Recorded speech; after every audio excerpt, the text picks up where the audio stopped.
Okay, it's 6 o'clock, December 29th.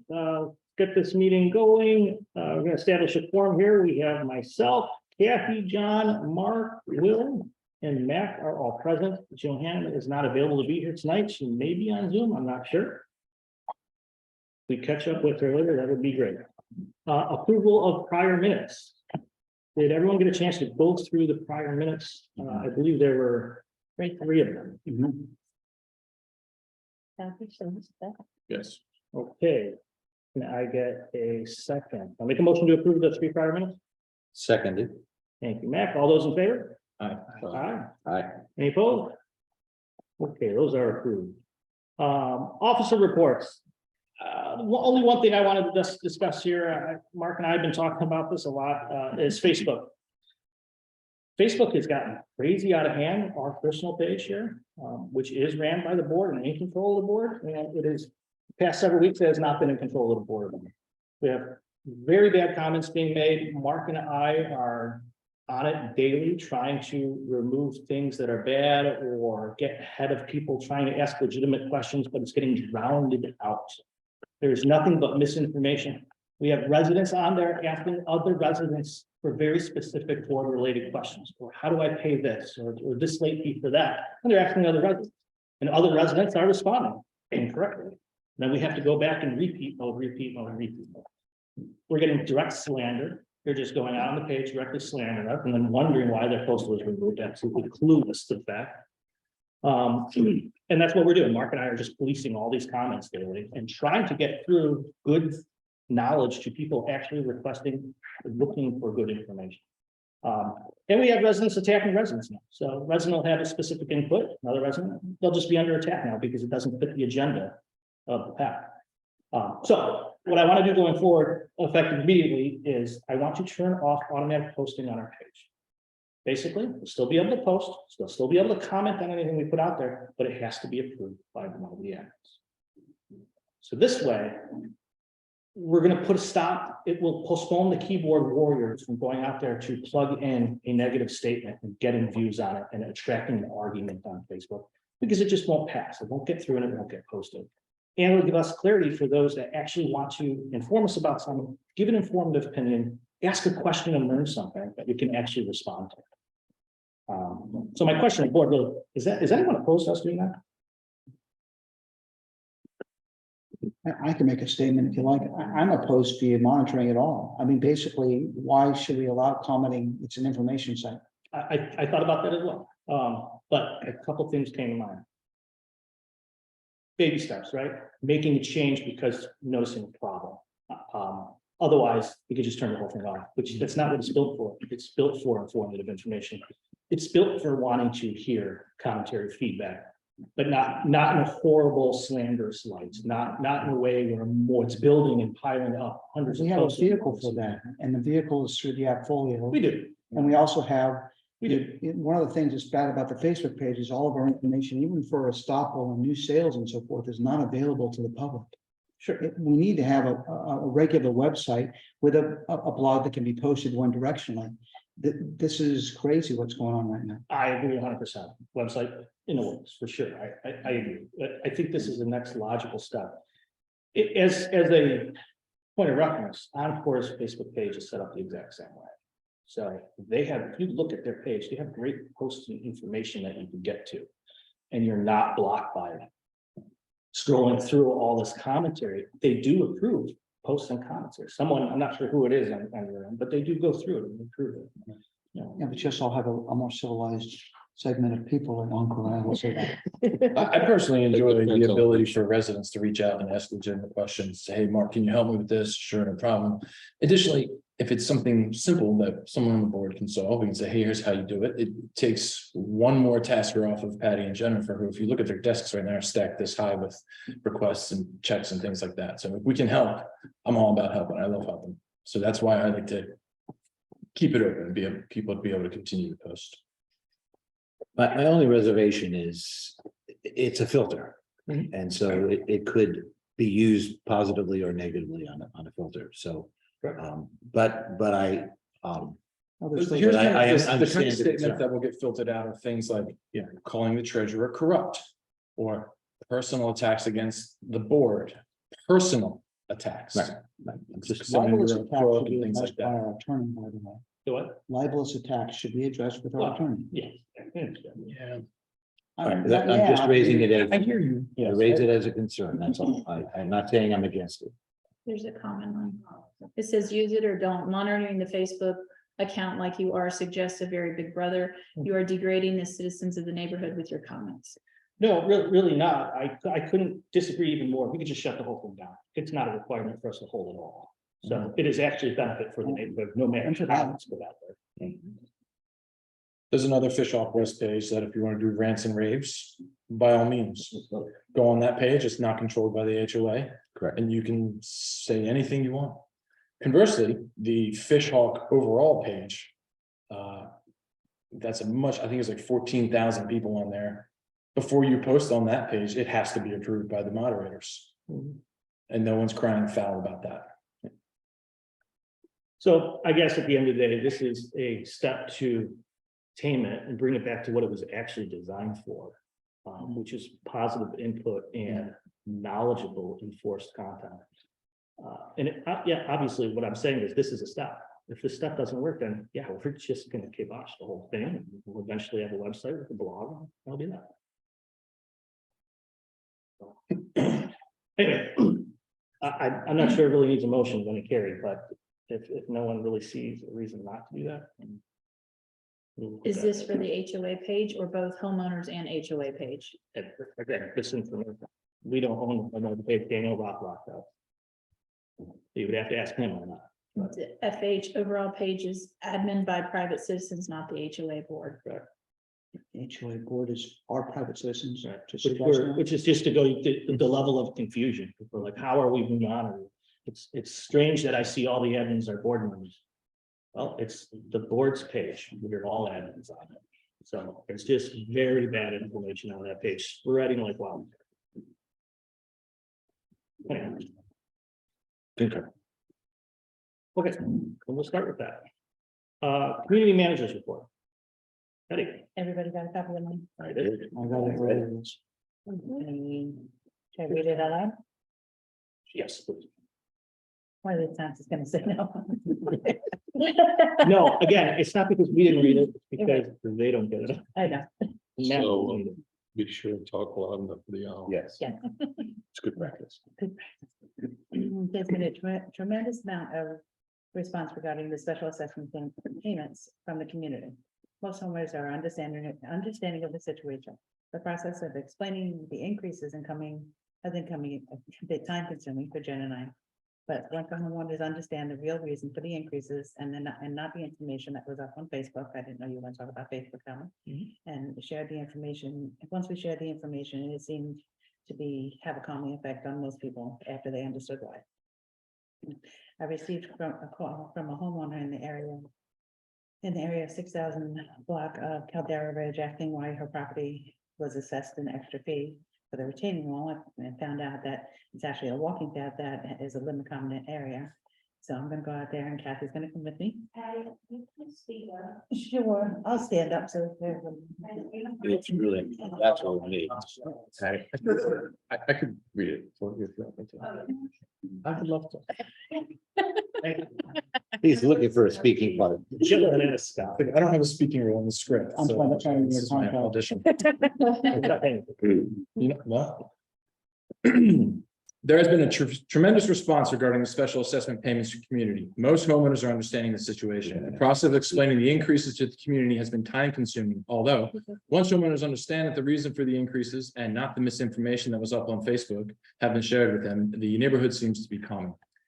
I, being Patty, I received a call from a homeowner in the area of 600 Caldera Ridge, asking why her property was assessed the extra fee for the retaining wall. I found that this section has a walking path, LCE, that is considered the retaining wall. Kathy and I will be visiting this location after the holidays. The homeowner asked if we could maintain the walkway since it is being paid for by her and her neighbors. She mentioned the area is worn and crumbled and weeds throughout the area. There were 6 estoppel requests since December 1st. 4 were for the new townhomes in Park Square, 2 from Encore. Sagewood and Paired Villas update. The pump at Sagewood has been repaired by Ballinger. There were additional repairs due to the PVC pipe melting onto the outer casing. The additional charge was to be no greater than $2,200. I am waiting for the final amount of the repair and will update as soon as I have that information. Family Fence was called for the installation of the fence, and they are waiting For the material. for the materials. There's a typo, sorry. I will follow with them this week and have an estimated date. Paired bills have had their sod planted, and the irrigation is still a concern since some owners do not want water at all after some homeowners do not water at all after install, and gaining access to the units that are in the garage areas has been a challenge. Pool maintenance. The pool bathrooms have seen some vandalism lately, as noted by JR. I have asked him to write what has happened to be able to keep record of all items found in the community relating to anything out of the ordinary. This is a note from JR. This morning when I cleaned the pool, I discovered some vandalism at the pool men's restroom. Hand lotion soap was splattered all over the mirrors, dirty footprints on walls and sink counters, soap bottle thrown in toilet, garbage can emptied on the floor, and bulb cover for one hanging light fixture was removed and put on top of a urinal. Lake house. Story time with Santa was a success, and Joanna also had a great response to the angel tree. Jennifer helped with the setup of the room, decorations, and crafts for the event. Violations. There have been multiple inspections recently, and homeowners are responding almost immediately when they receive the email and make the changes. There are still open violations, but communication has started the process of having homeowners understand that they have items to repair. Westlake fence. The changes to the 3 homes that are given the special waiver for the wood fence in the rear yard was sent certified letters again with approved changes to the contract. As of today, there have not been signed letters returned to management. My personal note, we'll address this later in the meeting. The new cleaning company, JanPro, will be starting their cleaning on Friday night, December 30th. They will be coming on Saturday nights after 9 p.m. They will be cleaning the lake house, gym, game room, pool, and all bathrooms weekly. This concludes the manager's report. Thank you. Yes, ma'am. Awesome. Thank you. Can I ask a question on the report, if I may? Mark can answer it. Well, if you can tell Mark, I'll get the answer. Okay. Can you explain this LCE? Is this a community walk? Why are the people that live adjacent to it have a payment for it? I was unaware of that. That's why I had to do the research. It's a walkway that is, so it's a limited common element. And so it's open to the public, but it gives the homeowners just in that 1 square block access to their backyards. This is a 3-stone step down, isn't it? That's black. So that's one of the. But we have multiple paths like that through the neighborhood. Does everybody who lives next to one of those have? No, we don't have. That doesn't seem to make sense. As far as I know, just for retaining walls. That's what, I know you're gonna look into it. So when you do, that'd be great, just to see whether. Yeah, I was gonna say, Have the address? she and I are gonna do that after the holiday. Yeah, that's all. I read it. I was just curious. So thanks. I ran a report to see where. I don't. I have the address. Good. That's all. Thank you. Awesome. Thank you very much, Patty and Mark. Where are we? Officer reports. No, I'm sorry. Committee reports. I know Johanna is not here. She has not submitted anything that she really had to say. We did hear the Santa event. It went fantastic. So that's great. Anyone else?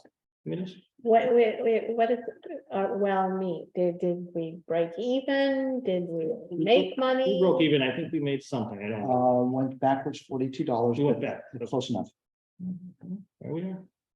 close enough. Yeah, we're a great event. Okay, anything else on committee reports? I have nothing. You have nothing? Okay, tabled items. Do we want to touch any of that today? Probably not. No, Okay. Old business. Good. Can I get some clarification on table items? Yeah. So they're tabled till we have money next year is Yeah. what it is? Yeah. So it's on hold. Got it. It's the main table. Old business, options to allow metal roofing. I believe this is the second time we're kind of bringing this up. Did we get anywhere with that? I know we were waiting on some. no, that's on me and Mac, because I was he and I were gonna meet with a couple others. Unfortunately, I got bronchitis. And so, it be done by next meeting, next month's meeting. Awesome. 2023 amenity hours. I did make some adjustments there. Okay. Let me look at my books here, I changed. It wasn't much, it was very minor. So my suggested hours now are full hours for 6 AM to 7 PM, September through October, November through February, 6 AM to 6 PM. March through April, 6 AM to 8 PM, and May through August, 6 AM through 8:30 PM. The idea is we can't have swimmers in the dark for our insurance policy, so. We can. We cannot. We cannot. cannot. Right, that's what I thought. So those have been adjusted. Dog park hours, Is it light at 6 in the morning? it's getting there. Okay. It's getting there. And we have it at 6 now. I don't really want to shrink it. We have added people in there that use it. I mean, it is just a suggestion. It is possible to set the door openers to, when we get them active, to turn on at 30 minutes or 30 Yeah, minutes that's after what- sunrise, which would This is suggested. be a legal requirement.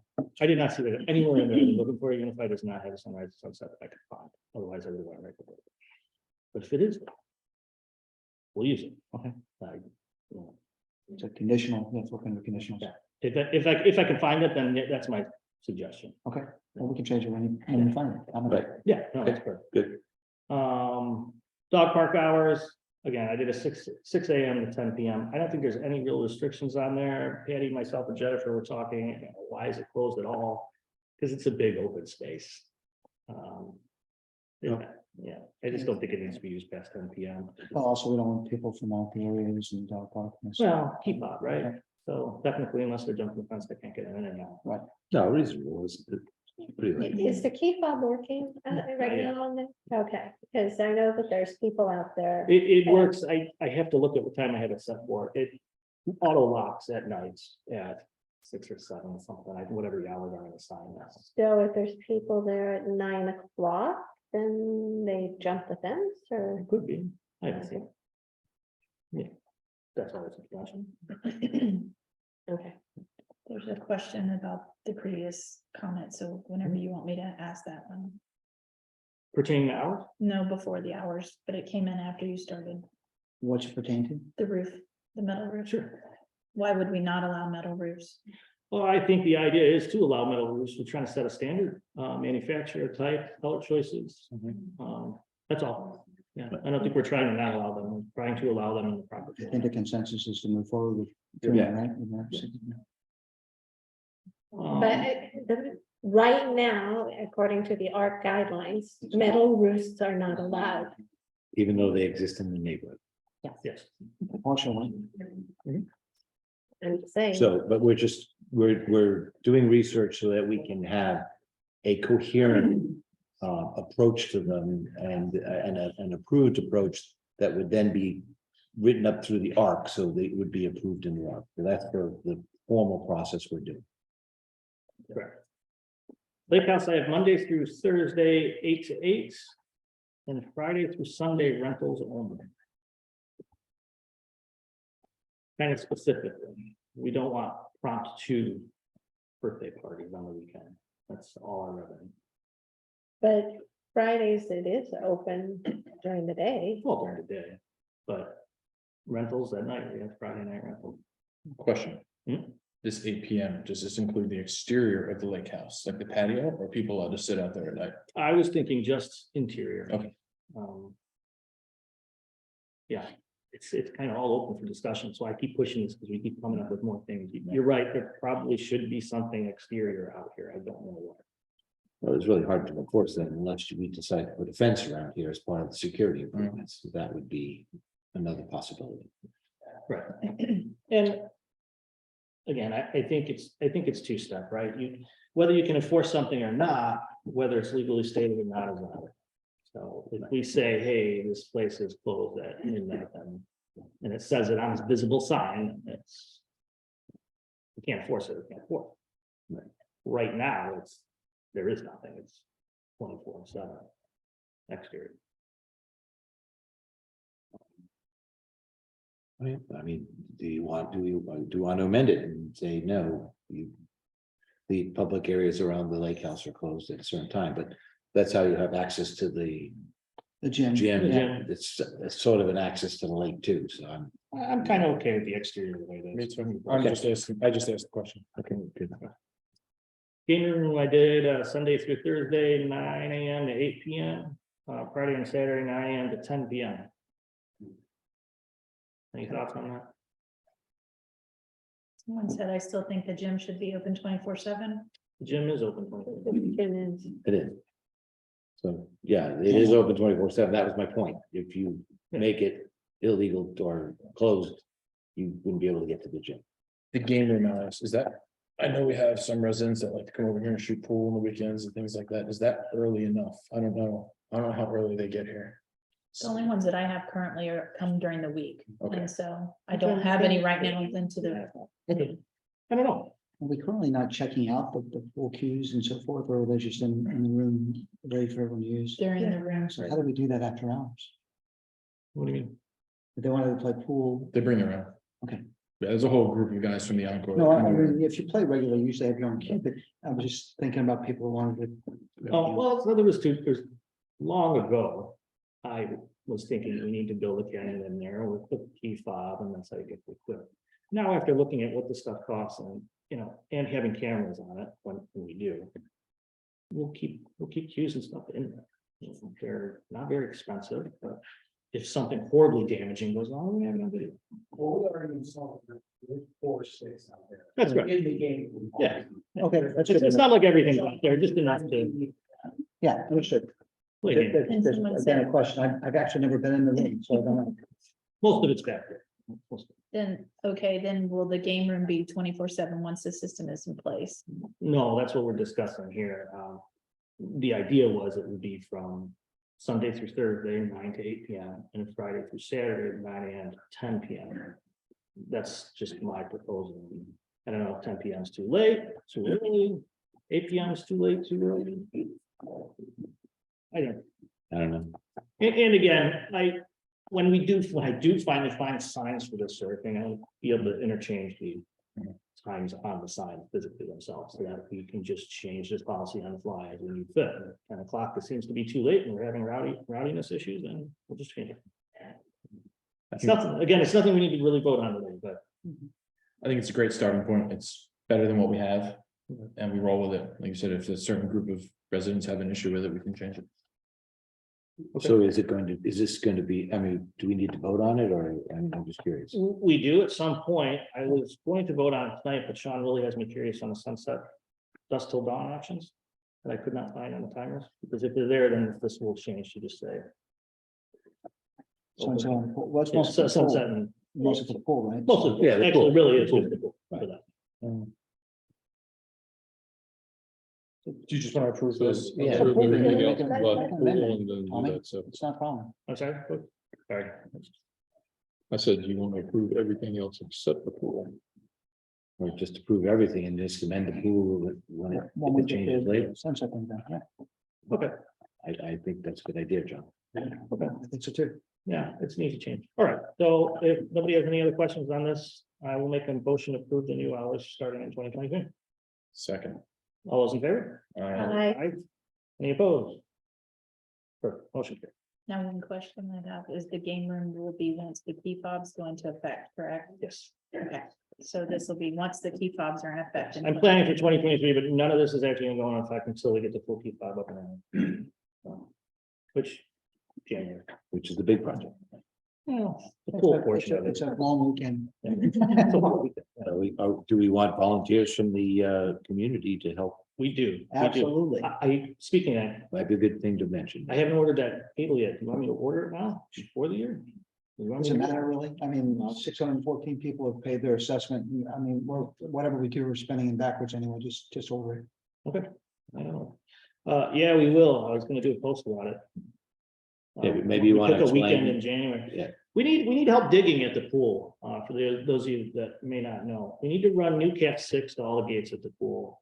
We got a game plan. Sean and I met, we walked it, measured it. We got a game plan in place. We're gonna use direct burial Cat 6.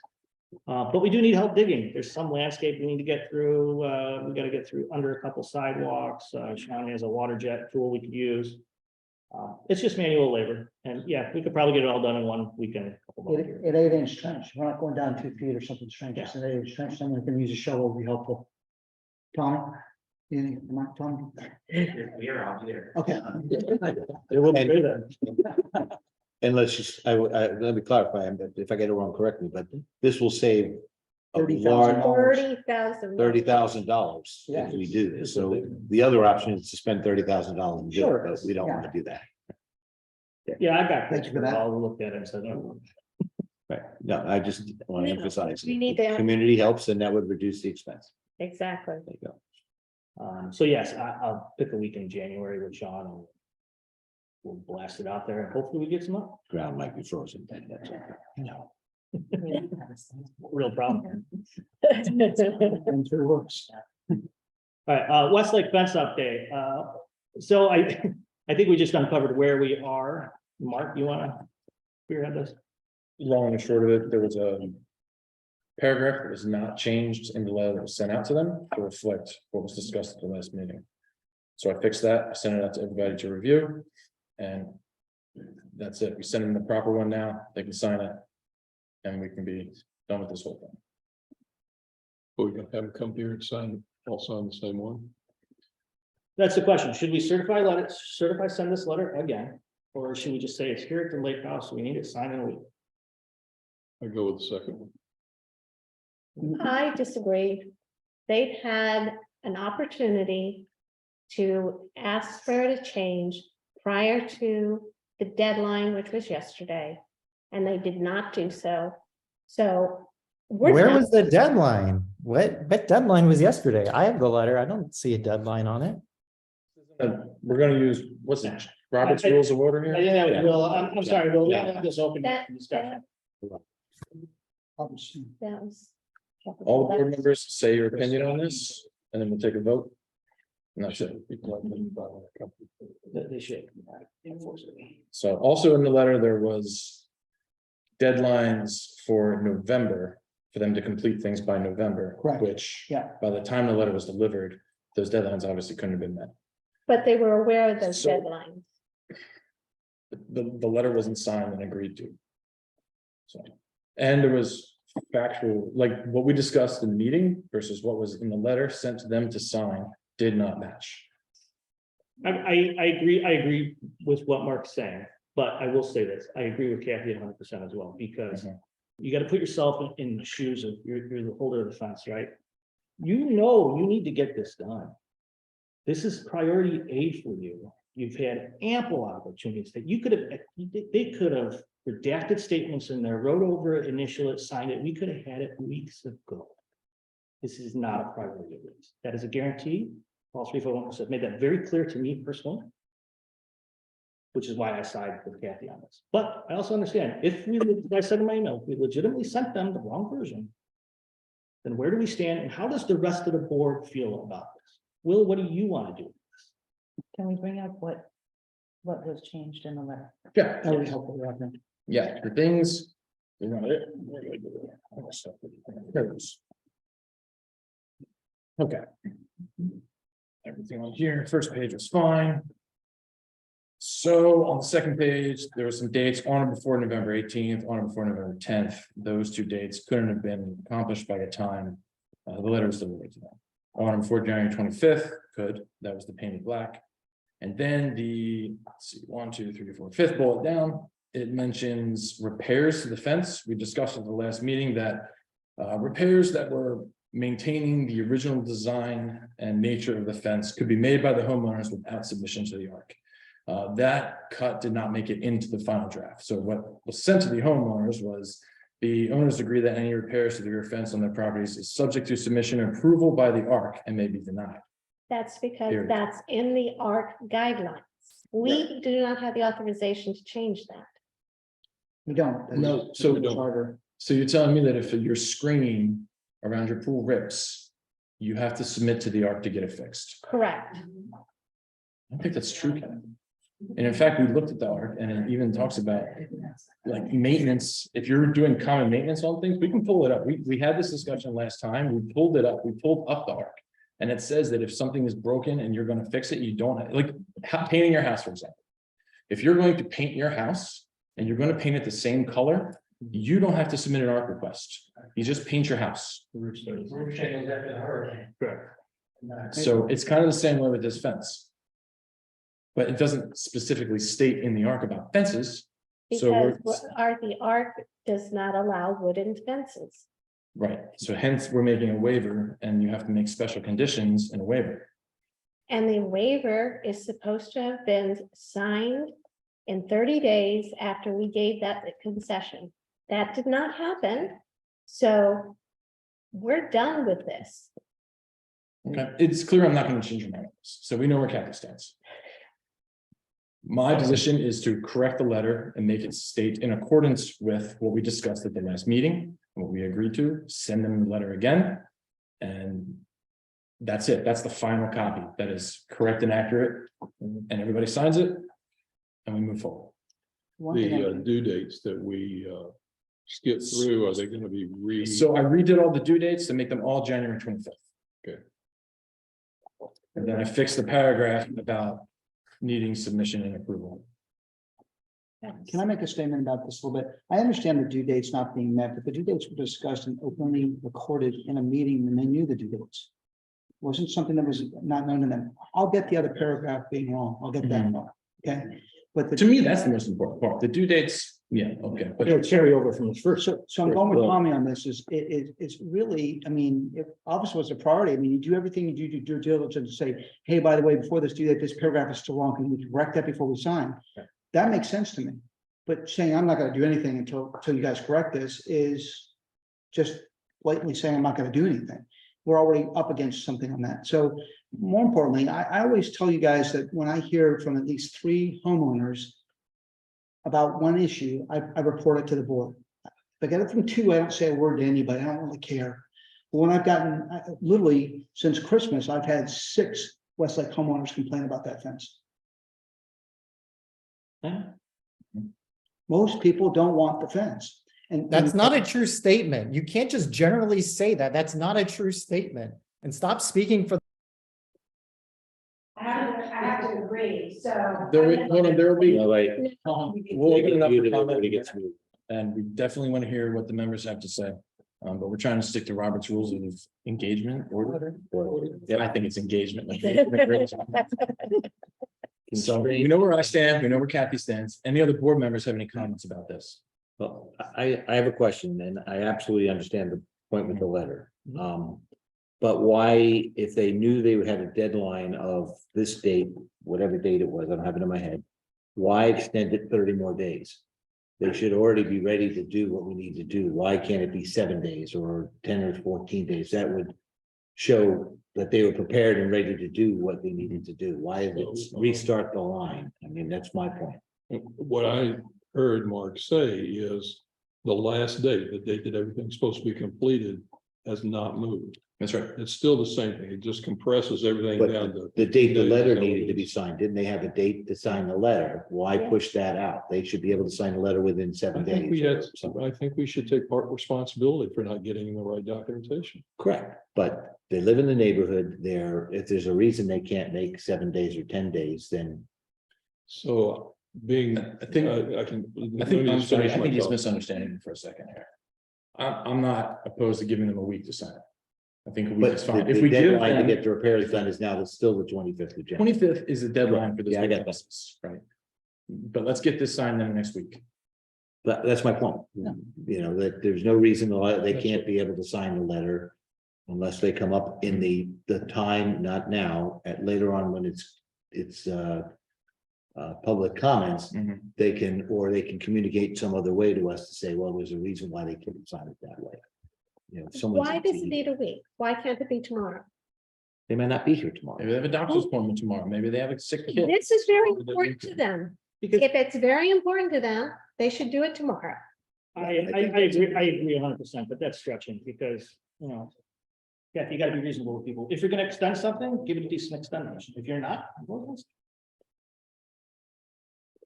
That's, you know, that was the question I had, so I think. I kind of fall on the side where, you know. I think we made a mistake with the fence. But Period. we made the Yeah. mistake with the Period. fence. Right. And if we made a mistake with the letter, we need to fix the letter and give them a chance to, that's just my. So what do we have to set the date for? For the signing of the letter? Yes. 1 week from tonight. 1 week from Does that sound fair?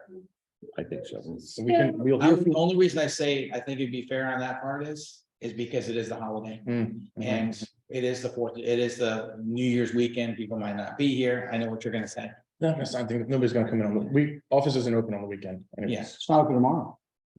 So, it's not open again until Tuesday, so. So if we made it. So then we if need to made set it it up the for 6th Wednesday. of January.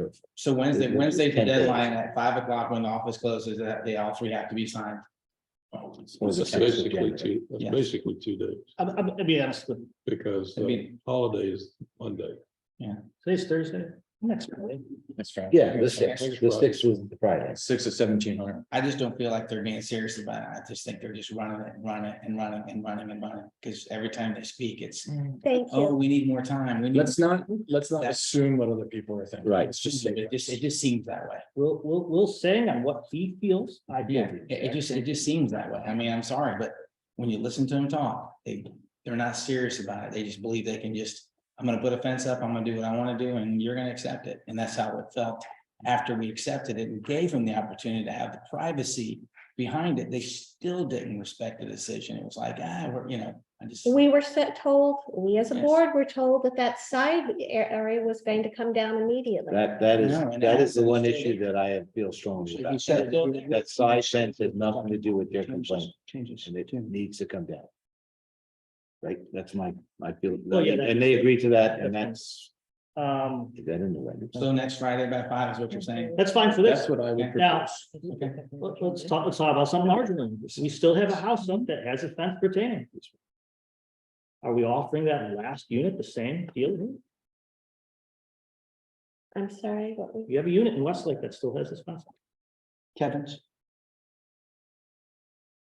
It needs to come down because it was part of the West Lake permanent fence. we're there again. So when Kevin comes and says, I want the same deal as those three, and you're all gonna deny him that, No, you can't, okay, so. because that would be being subjective. So this other one fits within the consideration of the school, or is it just an No. extension? It's not, Oh, well. see, It's The that's- only reason we did this was for privacy from the school property. right, this is Thank up you, against a John. private property that No, actually good doesn't point. have a built structure behind it even. So the answer to, No, that's a legitimate, that's there. Use only for the different school area for circumstances. privacy and keeping people out of your yard and all the noise, keep the noise down a little bit. It's kind of like. Well, it would never keep them out of the yard. They already have a fence. they have a fence. Yeah, but it's still to me, that wooden fence also blocks some of the lights going in your Well, backyard. sound and light. And the sound and lights and people staring at you through your, wrought iron fence or whatever, so. And 2 foot thick.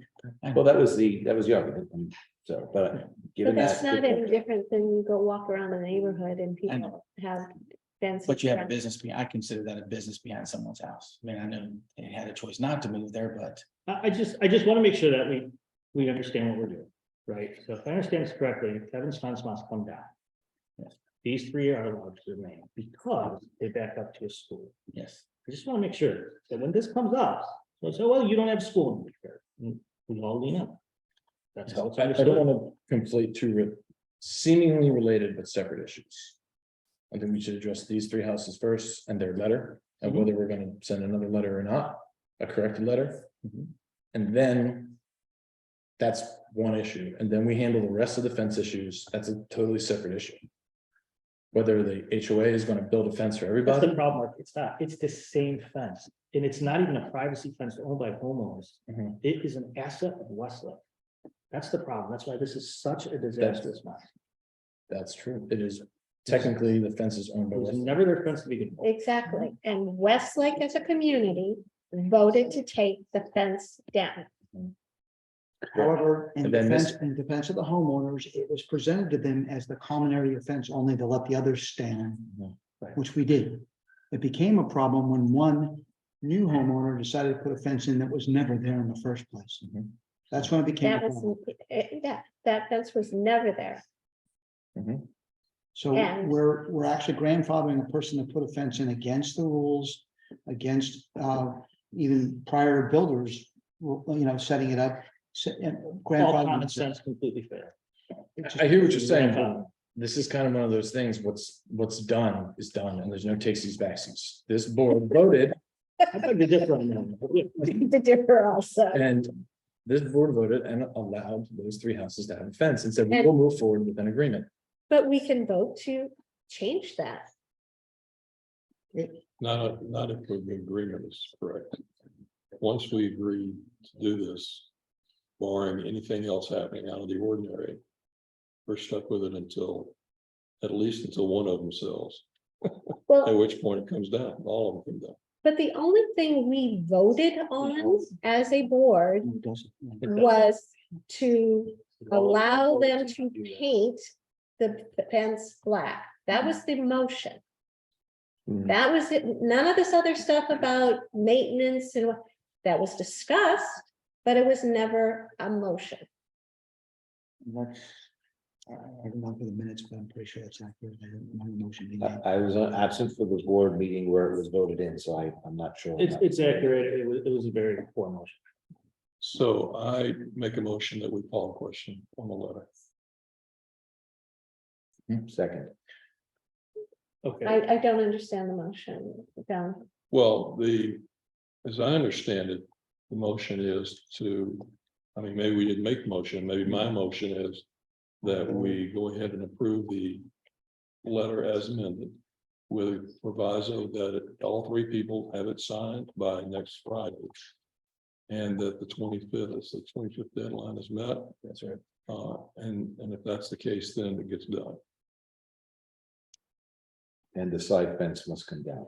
That's a different issue. no, No, it's No, not. that's part of it the- was discussed in It's in the letter. every meeting in the motion, That's not- and the owner agreed. But the bottom line is, it was never approved. Is it The in only the reason it was document? approved because it was on the plan, Document. on the. But I guess I understood that, that the side fence was never approved, and what we were dealing with was the fence that butted up to the school.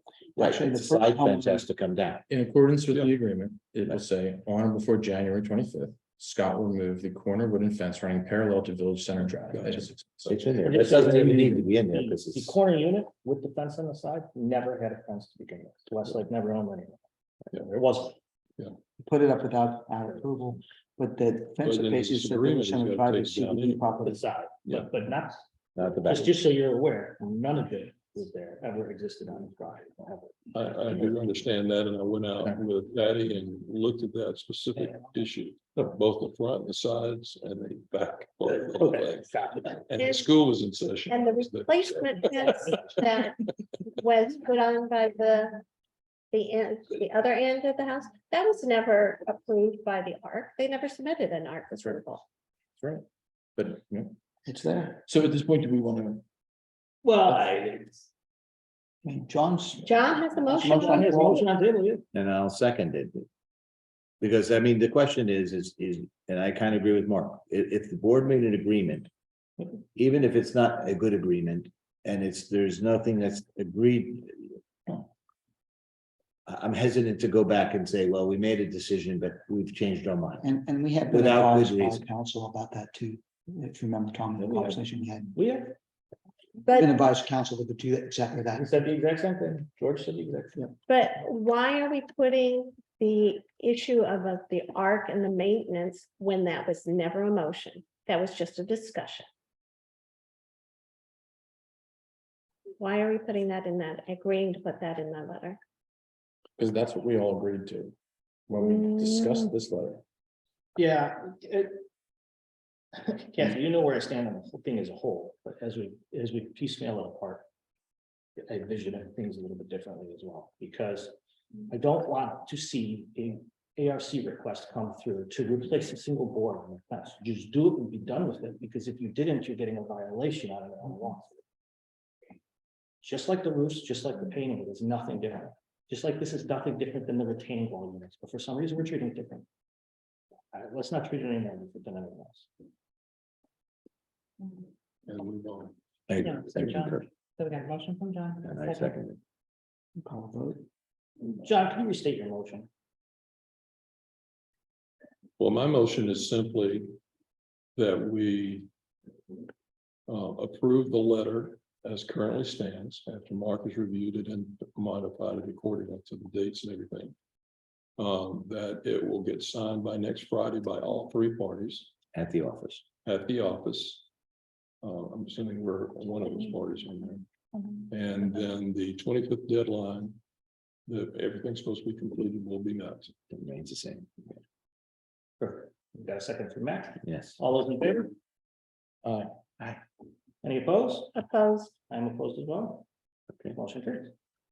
Good. Good. New business. So I'll ask the board real quick. We have quite a few residents here. Do we want to do resident input now? Or do we want to wait till the end? This next part is going to take some time. I have, so the comments will be on the old business, No, just resident input in general. so they could talk about the new business also. They talk about whatever they like. That time at the end where we typically give people 3 I minutes. just, we have people here waiting and they're gonna be here. No, that was, and that was just a long discussion, so yes. Okay, we will open this point up, Zoom, please type in, don't speak up, please type in your questions. And your Jennifer name. will call. And your name. And your name. Jennifer will call and read out your questions or comments. People in the room, please raise your hands if you have something to say. We try to keep it under 3 minutes per person. And, And Yeah, please, and- yes, good point. Please stand up, come to the front and announce who you are. Should we start in the room? Let's start in the room. I see one hand in the back, ma'am. I'm sorry, I was the last person to come in, but afternoon, evening. You don't have a seat, so please come forward. So Zoom people can hear you. Back of the door, I'm not sure what it is, but, hi, everyone. This is my first, meeting that I'm attending in person. I own a villa on Village Center Drive, one of the paired villas. And I'm one of the residents who are not happy with the increase in the budget. I believe that the board received a notification that we failed to provide the 10-day notice that should have been provided to everyone to review the budget. And the response that we were given from your lawyer did not address that you failed to give us a 10-day notice. I do think that is still something that needs to be discussed further. My hope is that we'll take into consideration that between 2020 to 2021, the budget was increased by 30%. And this year now you're increasing it by over 100%.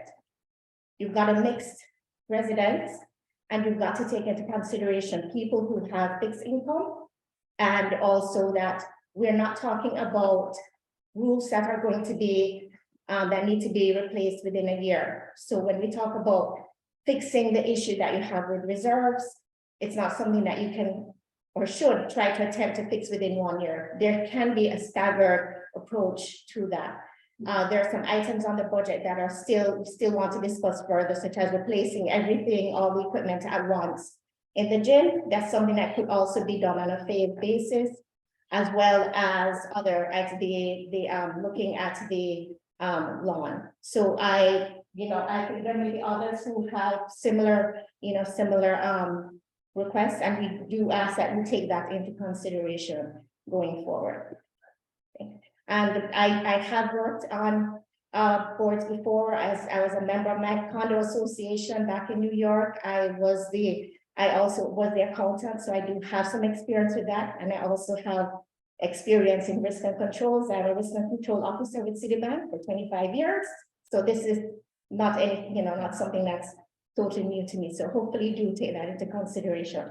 I think you should listen to the feedback that you're getting and give it the appropriate time. I've seen that you spent about 20 minutes talking about a fence that impacts maybe 6 people, 7 people. This impacts hundreds of people. So please give it the time that we need. Thank you, ma'am. Thank you. Thank you. Nick. I'm sorry, ma'am, what was your name? Deborah Wilson. Deborah, thank you. Thank you. My name is Nick Provenzano. I envy what you all do. I did it here for 5 years, sitting on the board. It's not easy. I'm not here to attack what anybody's doing. It's funny. I'm old enough to remember when this community sat down and voted over basketball hoops. The HOA literally sent out a vote so people would decide, can we have basketball hoops on our street?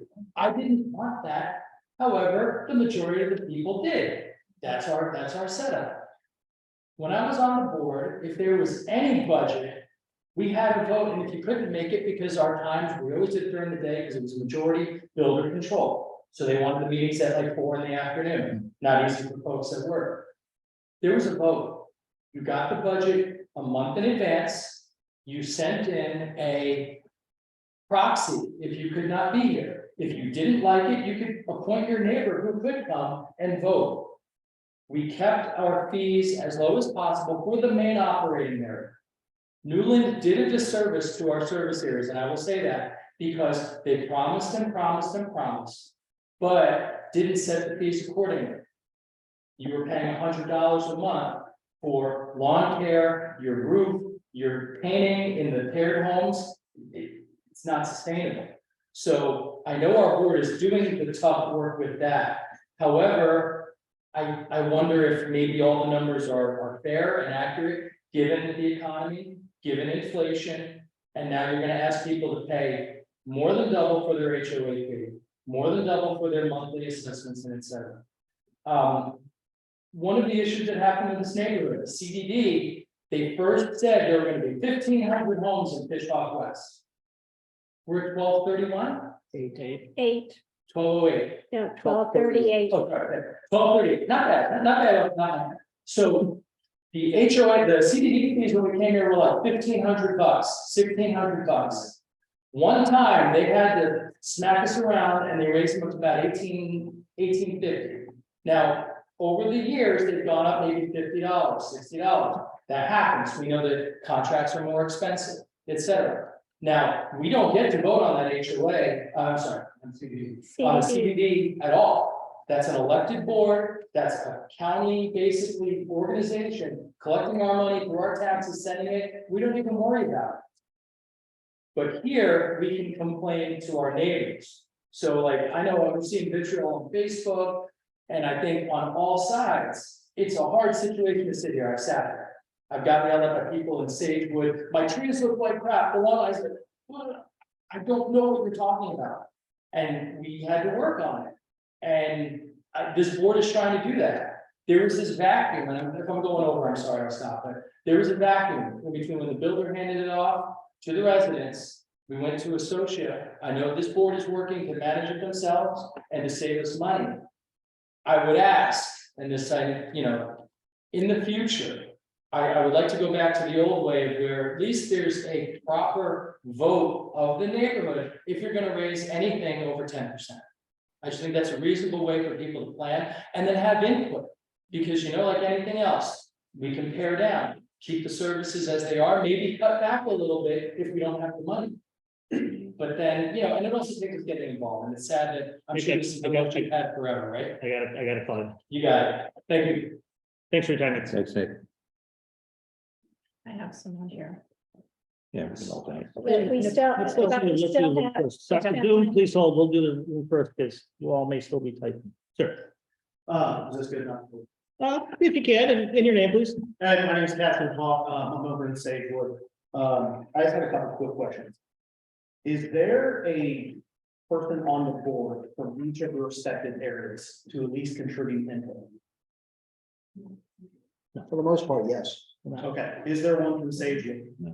There isn't at the moment. Okay, my question is, when we go to change this, I understand we have elections and whatever, but is there a way to establish a position for one person from each area at minimum so that everybody gets accounted for? Because the way it looks right now is Sagewood went up 110%, 106%. And to us, I know we've all had discussions and spoken, and it seems as though we were completely overlooked. I don't want to speak for everybody, but that's a general impression I've got. Second one with that is. Real quickly, you're asking questions. Yes, Questions or statements. Yeah. Different. Answer that question quick and sweet. Yes, we can. There are plenty of different ways to do that. Okay. We can discuss that further in the next year. Secondly, to the Facebook thing. Facebook is a social media site. It is not a way to convey documents and information and contracts and legal things. That needs to be changed. That's pure, simple. We can't keep, I understand we've had a bunch of transfer, we have a new app, everybody's understanding it. That's been a problem. The fact that not getting information up until neighbors text you, hey, we have a meeting at 6 o'clock tonight. It's not on the calendar of the actual app, so then you have to go in and join the community to figure stuff out, and it's been, that's unacceptable. And also the hate you guys receive, the hate everybody, there's ways to solve these problems without personally attacking me. I agree with all you have there. And then lastly was previously stated by, lady in the back, but when we are looking at this process, I know one of the big issues is irrigation improvements and roofing. Was there any backlog at all to the roofing fund that you guys have stated is required by the county? Any backlogging as to what has been contributed? So when you contribute to the fund for the roofing, it's usually, you know, roofs need to be replaced after 15, 20 years. Actually, And over the 15, 20 years, you contribute to this fund, as we're mandated to do, so that they're able to be replaced properly. Has there been any of that set aside in the 5-year, 8-year lifespan? Are you asking what the offices? Yes. Yeah, that's Absolutely, there is. I'm sorry? Absolutely. Okay, so from what it appeared was we have to we're contributing for the roofing, that was part of what we're doing. Is we're catching up on some of the. I'll make a simple statement about this. When the reserve was established by the builder, it was grossly underestimated. We had a professional study done by a third party that came in and gave us the new estimates and the useful life of the roofs. And said, when they start to deteriorate at this time, which there's a time schedule, it's published for you to see anytime you want to see it. It states we have to have this much money in the bank to do it. The reserves are based on breaking that down over the period required until that useful life is ended. We're not doing it all at once. We're doing it over a period of 30 years. So why is the reservation this year having such a large increase? Because it was so poorly estimated when it was put in to sell the houses. So then when everybody who purchased a house, they thought of a structure that was established that, hey, everything is in good standing. That is a form of fraud, essentially, from either previous management, whoever was making these statements before. When we go into buy into a property and we're contributing to the HOA of the property, part of that is, hey, we're in good standing. If it's this negative, that's not good standing. So everybody who bought in, especially within the past couple of years, of certain expectations, and obviously inflation goes up, everything gets more expensive across the board, we've all seen it. But when we get to this point, that is fraud. So I can try to quickly answer that because I've been down this rabbit hole quite a few. Fraud is more so the feeling than the accurate term, because I've spoken to 3 different attorneys on this. At the end of the day, your budget and your reserve is voted on by your members, by the board, whoever is in charge of the board at that time, not a management company, not a CAM, but by the board itself. And the money is recoverable through membership. So there's no real loss of physical money to be shown. And there's no fraud on the membership part. There's no fraud on the management parts that they take any type of. They're not going to take any blame to this. All their contracts have written them completely out of any type of blame or failure. So I understand the feeling. Yes, you're right. The numbers were done incorrect, woefully done incorrect, and we're paying the piper for it. But when we're throwing terms like fraud, they're unchaseable. You can't obtain that fraud statement. By multiple attorneys that we actually called outside of our own attorney. And then, again, I've spoken way too much, I apologize for that. The last one is certain improvements and upgrades we've taken in looking at doing, especially when you get to say, well, I think it's almost $70,000 in irrigation, things like that. Have we taken into consideration at doing these when it is a more frugal time to make these decisions? We have, and I'll address that directly. Last year, you spent $38,000 on sod replacement, half of what we plan on spending to keep from the sod replacement the following year.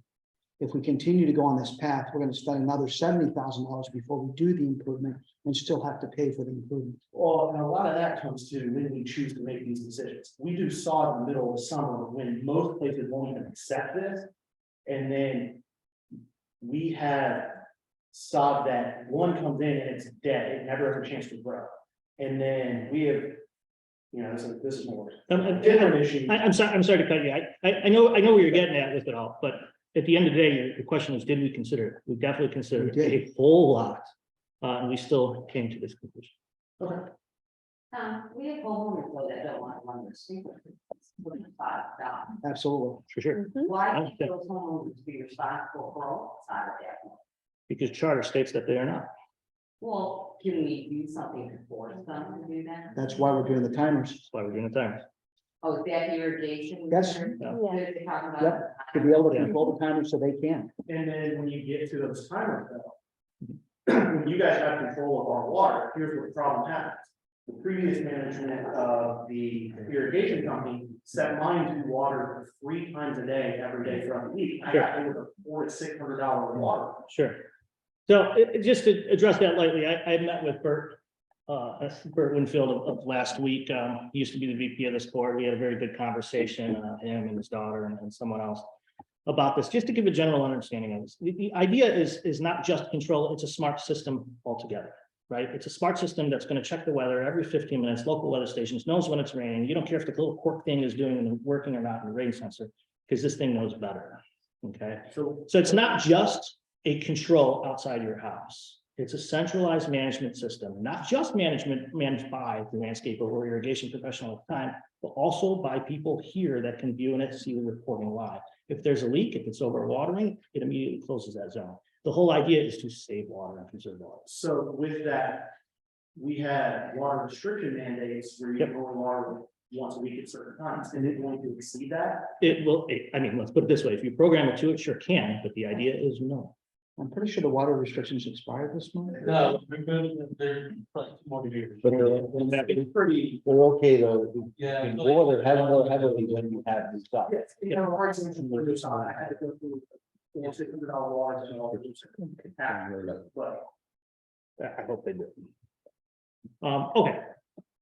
Thank you. no, sorry. No, thank you very I much. definitely wouldn't agree. Sure. Hi, I am from Kerala, and I will be Sharma. I have a question on the budget, like I am hearing that some of the payers have sent a notice or petition, whatever it is called. Have HOA board members have received that, is the question. Yes, we've responded as well. Because I didn't see that anything in your officer report or committee report, which did not address that since last board meeting till today that happened, so shouldn't have that be included in the meeting of the No. committee report? No, that was actually addressed, and we have mailed out letters to all the Perryville homeowners. No, my question is that Yeah, It's happened, should have been reported right now in the minutes, right?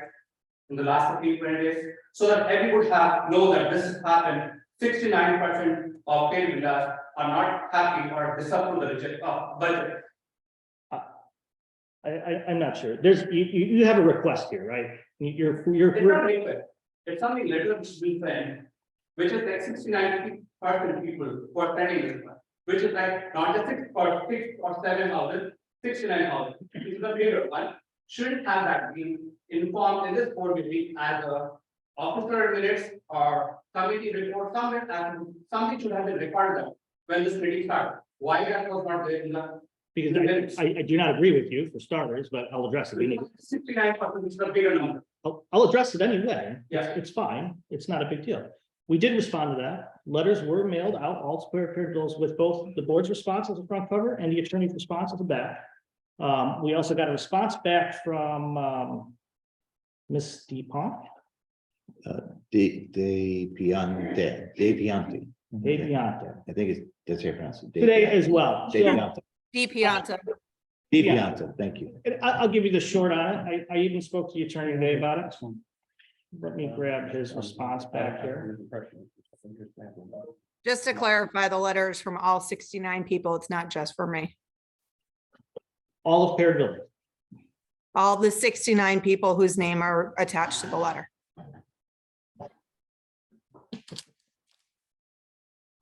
Ms. DiPiante. Ms. DiPiante. So, Ms. DiPiante, we seem to just be at a level of disagreement here. We got a letter here that was a roster.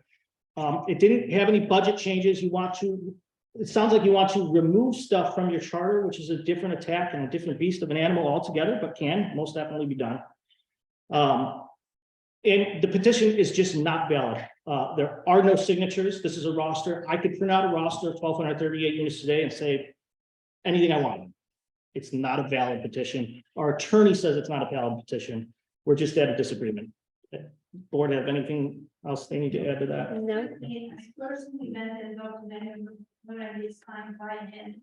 Sure. That petition, so don't tell us that there are no valid signatures. That's not. We never, We don't have, we don't have, we never saw that. I don't see it anywhere, but did you notice that? If you're more than willing to tell us that you kind of have physical signature, there are a few things you had to have. One is physical signature. Hold on. We have too many people speaking at once, folks. Our attorney calls it a roster in writing, in black ink. Okay, so if you all want to fight, so I have to go by face value of what the profession is telling us. He's telling us it is a roster and that it requires signature. So that's right off the bat. Secondary is this was for rejection of a budget and approval of a new alternative budget. I see nothing of the sort. You've done nothing with your We numbers. just gave you a letter saying that we want to have a special meeting so that we can come back and put a vote there saying that whether we reach the budget or not. That's what the reason for it. And we have given it that. We didn't say that we want a new alternate budget. That's what doesn't help us, because just envision this meeting. You would have had a meeting with us. The board would have said, yep, our budget's great. We don't like this. Thank you. No, it's something the reply to be given. Okay, so either way, the responses have been out. If anyone needs this response, please come to the office. We'll gladly. So when you have six person problem, you can address at a committee meeting or bring up something. When you have 69%, then it looks like you are totally avoiding them, ignoring them. So make sure that the No, the committee meeting, it comes up in the comments, board not to go. No, we had plenty of time going from October to today to talk about this. Yeah, there's been 4 weeks where I was the only physical resident except for Heather as well. That was present. No, that's a different. Jennifer, folks, I have to show you all that. Is there anyone, I forget, is there anyone else that would like to speak? I just want to restate what we're saying here. We're saying that a response, there was a letter that was sent, Yes, right? You sent a response and there's no presence of this on your order of. Right. for today. It's a fair. It's not an agenda. no, Yeah. it wasn't on the agenda, man. We didn't even have the. Everyone's talking again, please, one at a time. It's not on the agenda because the agenda is made weeks in advance. I got it done last week. We didn't have this information until today. Again, I want to say that it's not on the agenda. I'm talking about, it should have been on the committee manager report, committee report, or officer report on the Facebook. Okay, Please. I completely disagree with you. Thank you very much. Does anyone else have anything to say to me? Sir, I'm curious how many of you voted for the survey? I'm sorry? Sorry? How many of you voted for the survey? On the board? Live in the paired building. Oh, None of us. none of us. Can I address this pair of bills? Go ahead. Folks, one at a time. Where's the board? My page went up 90%. Last meeting was 3 weeks ago, right? Mhm. And I think every owner of the privilege just found out about the budget at that time. So I'd like to address the paired bill thing real quick, because I'm gonna help you move forward with this. We all do. So in order to fix the paired bill issue, you don't like the amount of money you're paying, correct? It's a lot of money. We get that. Here's what has to happen. You want a special meeting? You can call a special meeting. You have to get the signatures. We'll all meet, but you, as the residents, will run the meeting. So you will put out the agenda. You will say, this is the agenda we want to talk about with the board, okay? So you create your agenda. In that agenda needs to include, this is the budget the board came up with. This is the budget that we want and the amount of money we want to pay. If it's less than what we're proposing or what has been approved, then you need to outline what services you want to cut from your service area. Certain things, the HOA is contractually obligated to supply. The things that the services you receive, we must pay for them. We do not have a choice. Unless, I think it's 75%, somebody correct me if I'm wrong, 75% of your people agree to change the charter, which needs to be filed with the county, which means it needs to go through lawyers and get changed. And then if you don't want the HOA to be responsible for your roof anymore, You can't, it's not the roof, that is. not the roof, that's right, not the roof, but certain things like landscaping perhaps, you can remove that from your charter after you run it through a lawyer, after you get approved by the county, and after you get everyone to approve it, then you can stop paying for it. But you can't just cut it from the budget. There's also another step to this that you missed. They have to have their 75% to present it to the board. The board has to put it through the masses, another 75% to get it passed. Correct. Because it's not just their area. We have to drive through it. It's part of our neighborhood. It lowers our values or decreases I our guess that's values. true. Right, so my point is that There's a process. there's a process. You have to follow the process. It's not, if all of us disappeared, if all of us were hit by a bus, and God forbid, and a whole new board was sitting here, the process would still be the same. Because it's the law, and it's our charter, and it's a legal document with the county and with the government. And it's not our opinion. Yeah, but you had a really good point, What's that? where he said that every increase of these 10%, you have to be a part of it, right? No, and that's the thing, he had a great point that is unfortunately, Nick, that is inaccurate. Okay, and that's what I mean about the false information on Facebook going around, just as a prime example. Our original charter states 10% of an increase can be shot down. You have the ability to reject it if it's over 10% within 10 days with a petition and an alternative budget. Right. Not that you need to approve it. When the budget comes out a few days before that, this is the board's approved budget. Right. I mean, I know you guys are under a crunch, like, I'm not sitting here trying to fight. I'm not fighting, it's black and white. Just fact, we always did it as precedent, and that was the board and the legal interpretation of the communities ran the state.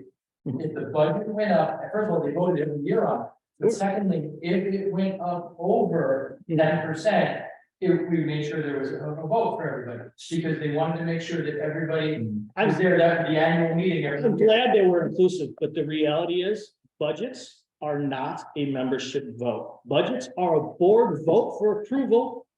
Next step, it goes to the membership to disapprove or agree upon. Now, furthermore, now what I will agree, what I, they had 10 days, but what I will. We said that at the meeting, we said you have 10 days to get 75% of the community to come back and say, Wait, you have it instead of saying, we're gonna put this through, you said, here's our budget, if you don't like it, get, off the top of my head, 1,000 signatures to come. Yes, that's. But Nick, again, this is not, That's how. this is, but that's, it is, Nick. We didn't write the rules. That's Once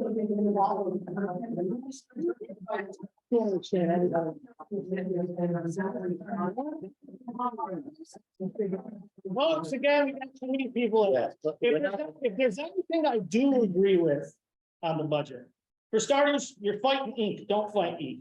That's not a great way to go. But I will tell you this, I do agree, the budget, had we had the opportunity, not just timing, but financial opportunity, which we did not. Had we had the proper financial opportunity, as we will going into next year, you will have the budget in hand sometime late October.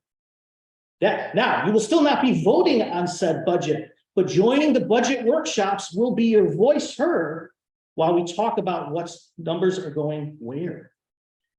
Yeah. So if our budget went up to 100%, you say we go to this workshop, we're never gonna go back down. So we're just gonna keep increasing. Can I address that? The only way that a budget can decrease is if there's a surplus that offsets the budget for the next year. If there's a surplus, for example, one area did go down this year. Okay, the new Sage Sandpiper Crest went down a little bit. The reason why is they sold a bunch of houses and there's more money pooled that ended up mid-year giving them a surplus of money. So we applied the surplus to the budget.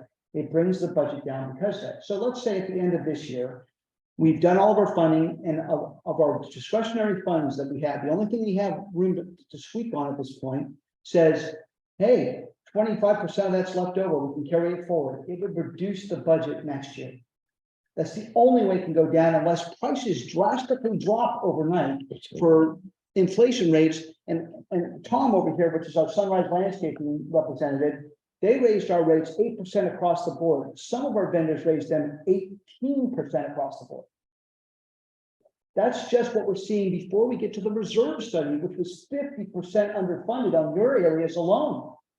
But when you say that, so everyone misunderstood, I guess some people misunderstood that the budget for the favorite homes, that we thought the budget was going in for 1 year. How many years is it over? That budget is for a year. We approve a new budget every single year. We did last year. You guys were here last year. Can we get that?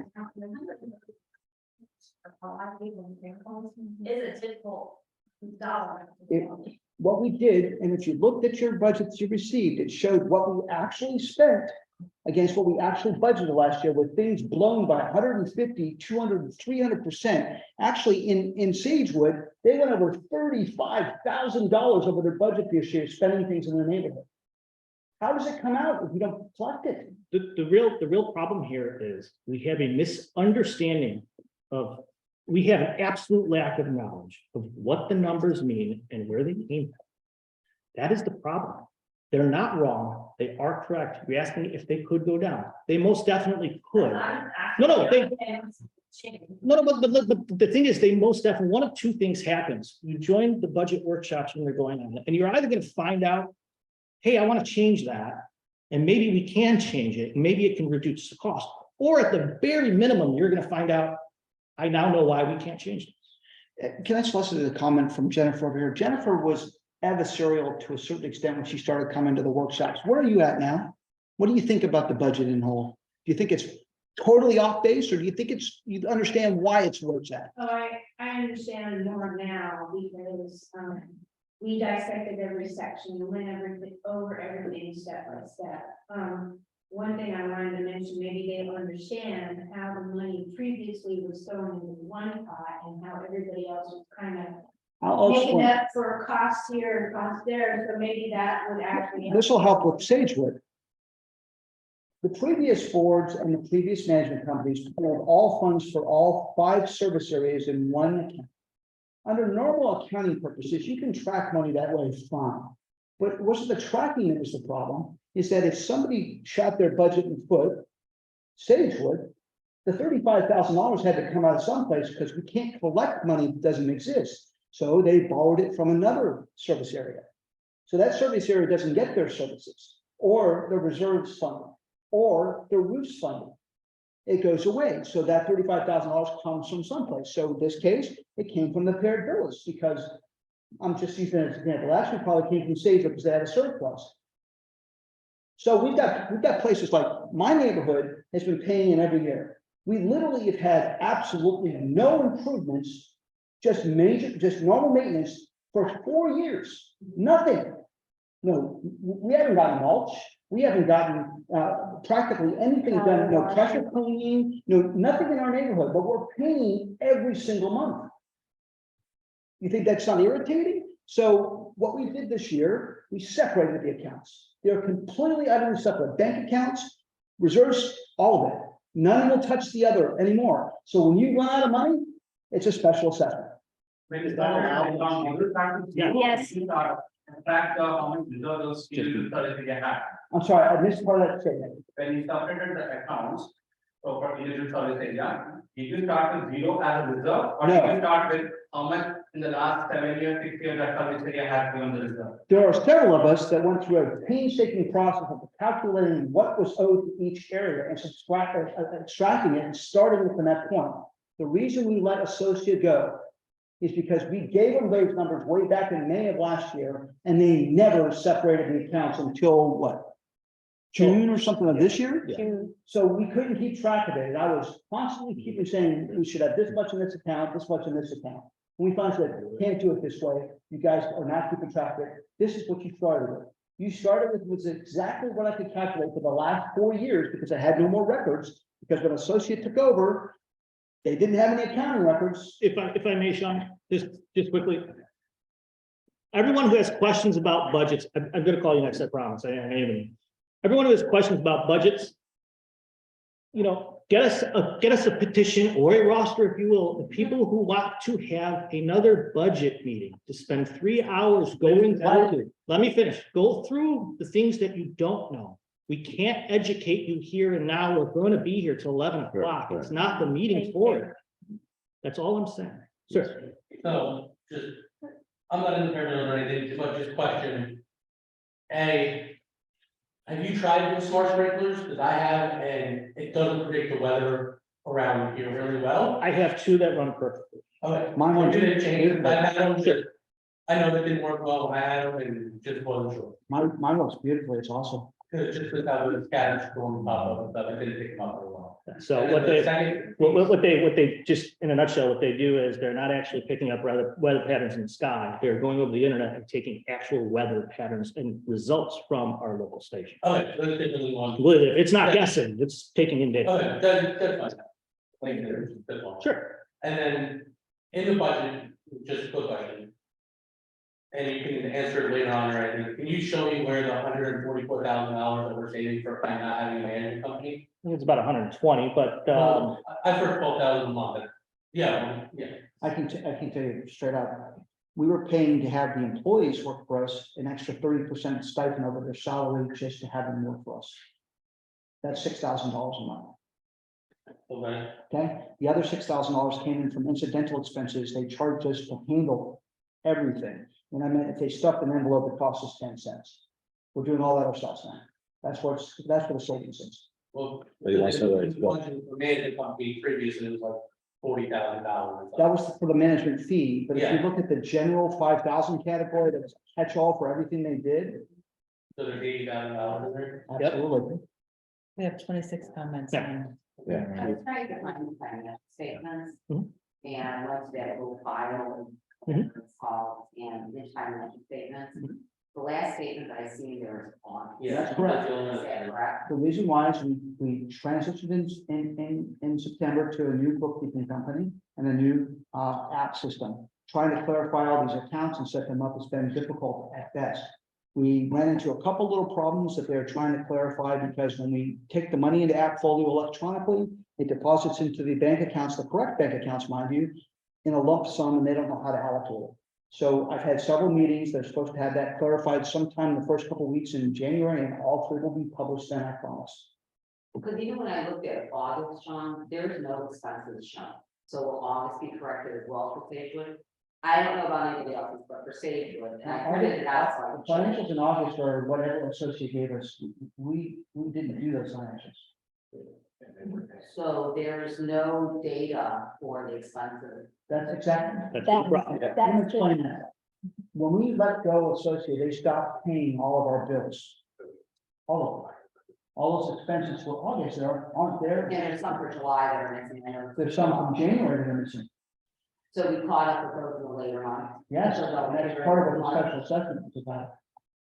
To catch up. And the struggle of developing the budget because we didn't have good numbers from the accounting.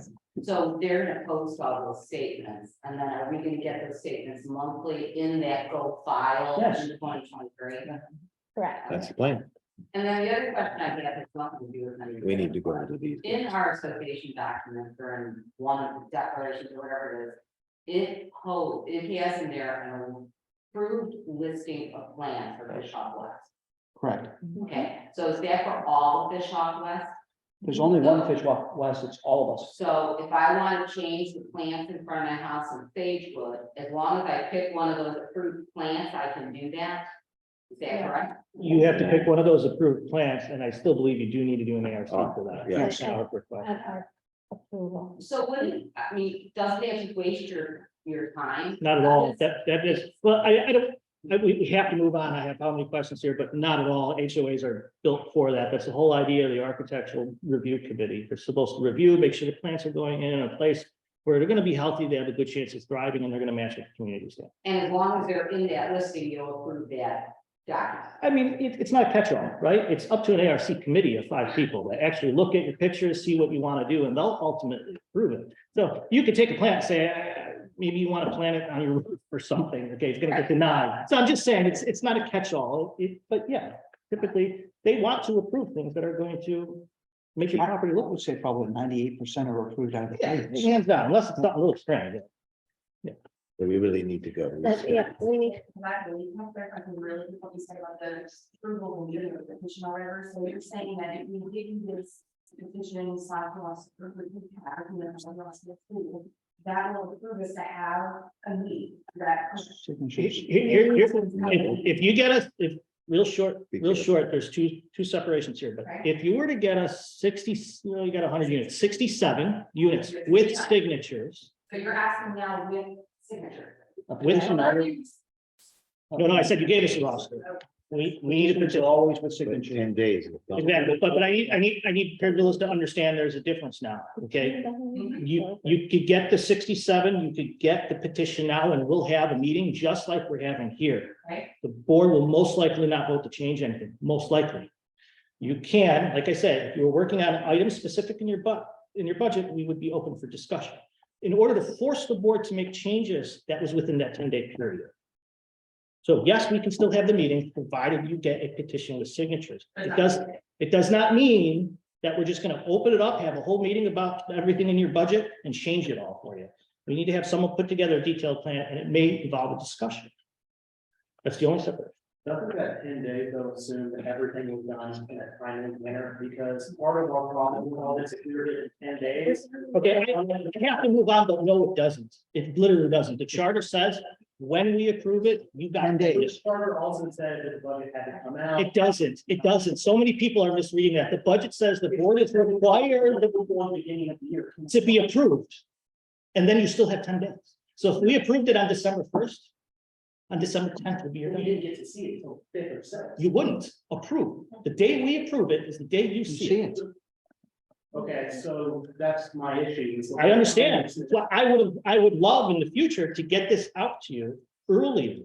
Because I think it's the right thing to do, but it's not our obligation to do. It's in the. No, the charter is 30 days before end of fiscal year approved. You get it after we approve. Sending you actually, and most HOAs don't approve a budget, by the way, they approve a dues. Right, So sorry. budget is a fluid item that changes almost every month by them. So if it's fluid, does that mean if things go down, we can adjust it in the first quarter? of The year? dues won't go down. The fluid part of it is that if we run out of money in one budget, we have it in another budget, we take it from that line and move it to the other. That's the Except the fluid reserves. part of it. so, Except Except the for reserves. reserves. Reserves are capital expenses only. Does that make a little more sense? I know physically it doesn't make sense, but that is what the charter reads. It seems like a lot of this was done at a disadvantage to all the homeowners, and I think by the We're homeless. response we've gotten, whether. We only live here. We're homeless. Every single person I on live the right down the board. street. I don't live. I don't live. 69% of people who are quite upset with this, and I understand it's not the budget, nobody's ever happy spending money. 69% of 100 of 1,300 people. That's fine, that's just that section. If you want to go through and take a poll, of everybody. That's what we're working with this. Well, we did. We were trying to educate. They had 10 days to run that. But part of the problem is when we decide to separate out into each individual one of these 5 categories, 5 areas, when you don't have people on the board from each of those categories, it looks like people are being ignored, that to a degree, you're out of touch in those areas. And Can I- that's what looks. I'll give you just a hypothetical situation. Up until this last election, we couldn't get people to come on the board if we begged them. Mhm. So you're asking us to require somebody from each area to run, to be on the board. If we do that, how are we going to make sure? I'm just wondering if we have, because I understand You're it's not. more than, you can run for the board, any one of you can. and the last board had 2 members, the president and the vice president was I'm from the not saying same. that was correct either. I'm not saying any of that was correct, I'm just trying to get educated, I'm not. The, And the answer is delegates. Yes, I did not want to bring it up. The answer is delegates, and it's a whole other ball of wax that I've been talking about for a year now. There are many ways to get what you're asking. He got me out, have we not? Yeah, you know And I want to. Anyhow, we've got people. We gotta go. Excuse me. We gotta move on. We gotta move on here. I just want to tell you that, even if I live in Encore, so you might say I represent Encore, but I don't represent Encore. I'm a voice for them, but I represent all 1,238 people. My responsibility is to 1,238 people. Although I live in Encore, I'm more familiar with Encore, but we're bound by the master HOA as well. And if anybody who runs for the board, no matter where they live, are obligated to look at the total picture of every member in the community. I agree with that until we separated it into different pools. It's the same one. Here, It's the same. It's not. We have to move on. We didn't see, we didn't separate the communities. We separated their financial obligations for the service they pay in their communities. Anyway, we have to move on. Yes, They've always been separate. all right. Okay. Anyone else in the room before we go to Zoom? We gotta move. These people are waiting. Then. They can get, if we have time at the end, we can come back. But we still have the rest of the meeting to do also. That is So Nicole said, yes, this is a serious issue that should be addressed. I personally spoke to over 60 residents of the paired villas who also agreed that this should be revisited. Matt had a few comments on the West Lake fence. The most pressing one, the homeowner, not me, is physically in another state on vacation for another week, making it impossible for him to sign by next week. Thank you for the comments on the paired villas. Paired villas went up 284%. Is there? Let me back up one more second. It's not Who 284%. who said that about It just someone's out of says town? my iPhone. I don't have any. Okay, so someone's out of town. So get it to them, scan it, check your email. 130%. For the, Just sign it. Wait, what's the concept? oh, the West Lake fence. Okay. I don't know why. Tom, I don't- can I speak on that? No. I don't know when I'm allowed to speak, so just tell me if I have to wait, I'll wait. I don't know what the rules are. Please type. Well, I've got 31 Right, comments. go, ahead of go, him, keep so, going. okay. Is there board members from the paired villas? We answered that already. Exactly. I was wondering, I'm curious if they're also affected by these changes and impacted the percentage as well. Somebody else, but I do not believe there's a PV board member. Useful life of the roof is not the same as insurable life of the roof. Of course it's not. Right. Right, and that's becoming more and more of an issue here, that roofs, one of the reasons we're considering, or we're proposing, and I propose bringing better roofs in. Then your roofs would last a longer period of time, higher upfront cost. But That makes sense. 15 to 20 or 25 years, a life of a roof is no longer a value, because the insurance companies are pushing 10 to 12. Right, We got. My based off of previous. right. How come Deb's concern regarding the PV was not addressed and we quickly moved on to new business? Excuse me. Keep going, we're not. Keep going. Because it's resident, but we're not, we actually required it. BOD blames Associa on previous management companies, but the BOD has the final approval. Our irrigation systems are our irrigation systems, not HOA. I never received a letter. Where was that? And that was Nicole. Jason put the board is responsible for the irrigation systems and landscaping in the Sagewood paired villas and sandpiper grass per the charter. The next person said, I'm referring to the paired homes. Jason wrote, if you are in the paired villas service area, the board is responsible for that. And the person put, no, we are responsible for irrigation. Responsible for the water, but maintenance of the irrigations on it. It's a part of the period goes. Keep going, Jennifer. There was another person that said, will I have a chance to respond? Shannon asked, can the people who provide their names sign and make this a valid petition? Jason We put, addressed please that. refer to the paired village charter on Appfolio. Karen put, I agree. The sudden and unexpected large increase in all, I believe we should stair step over the next 2 years. I'm on a fixed income and so are my neighbors. Why shouldn't you care if it's too much too fast? Someone put, does the HOA pay my water bill?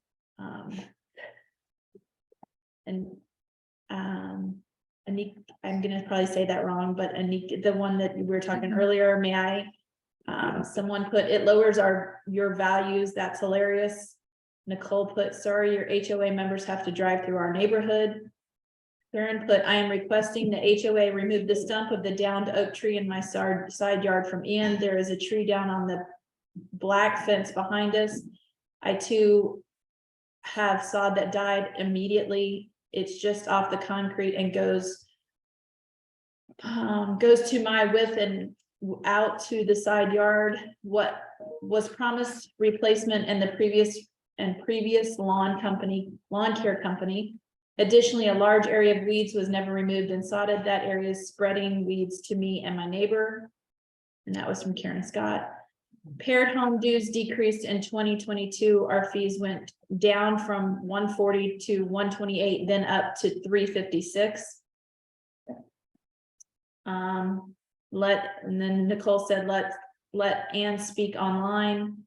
Jennifer put, how about the 20,000 or 100,000 for services the community voted against? Why can't we save that money? Shannon, are there any board members reading these comments and addressing them? Somebody put nope.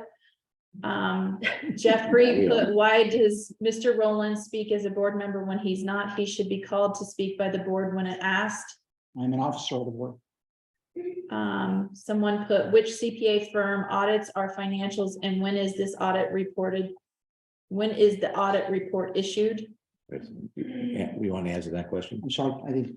Which CPA firm audits our financials and when is the audit report issued? Audit is required to be done by the April 30th after the close of books of the year. It's been done by a third party each year. They are public records and they can be given to you at any time.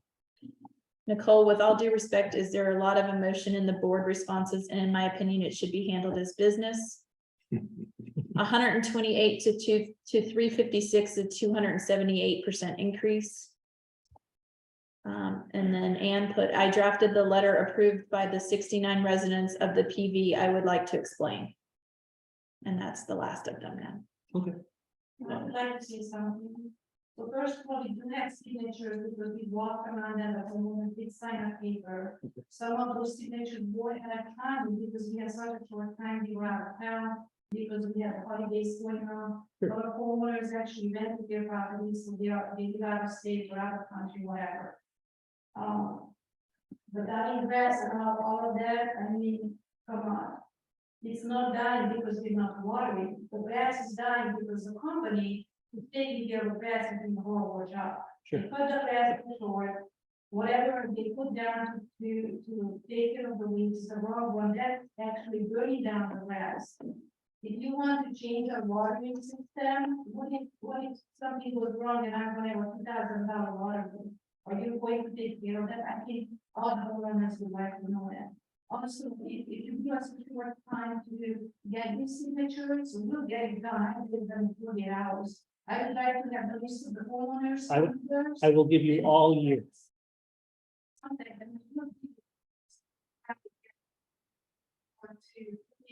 Further. Sure. And the gentleman here, so saying that everyone should vote. You know, other communities about the agenda drive by. We could drive by this because then we don't like the Yeah. So it should Thank be. you. Thank you. And by the way, the people who purchase those properties, they get the disclosure, they live within the privacy fence. Agreed. Okay, I'm not sure what the ones that's why I don't. Understood. Thank you. Ma'am, in the gray sweatshirt. I believe you wanted to say something. Well, it's in regards to the $100,000 for the security committee. I'm just wondering why it wasn't formed and suggestions brought to the board before the budget. That would have made more sense to me. Sure, because the board, to answer that quickly, the board has a plan on how to spend that money immediately. But because of the outturn of the community and a suggestion from John, I think originally was to form a security committee. To come up with different avenues and ideas. So we're postponing the original plan to see what the committee can come up with in, let's say, 90 days. Maybe they'll come with a way of not spending all the money. Maybe they'll come with a way of diversifying how it is.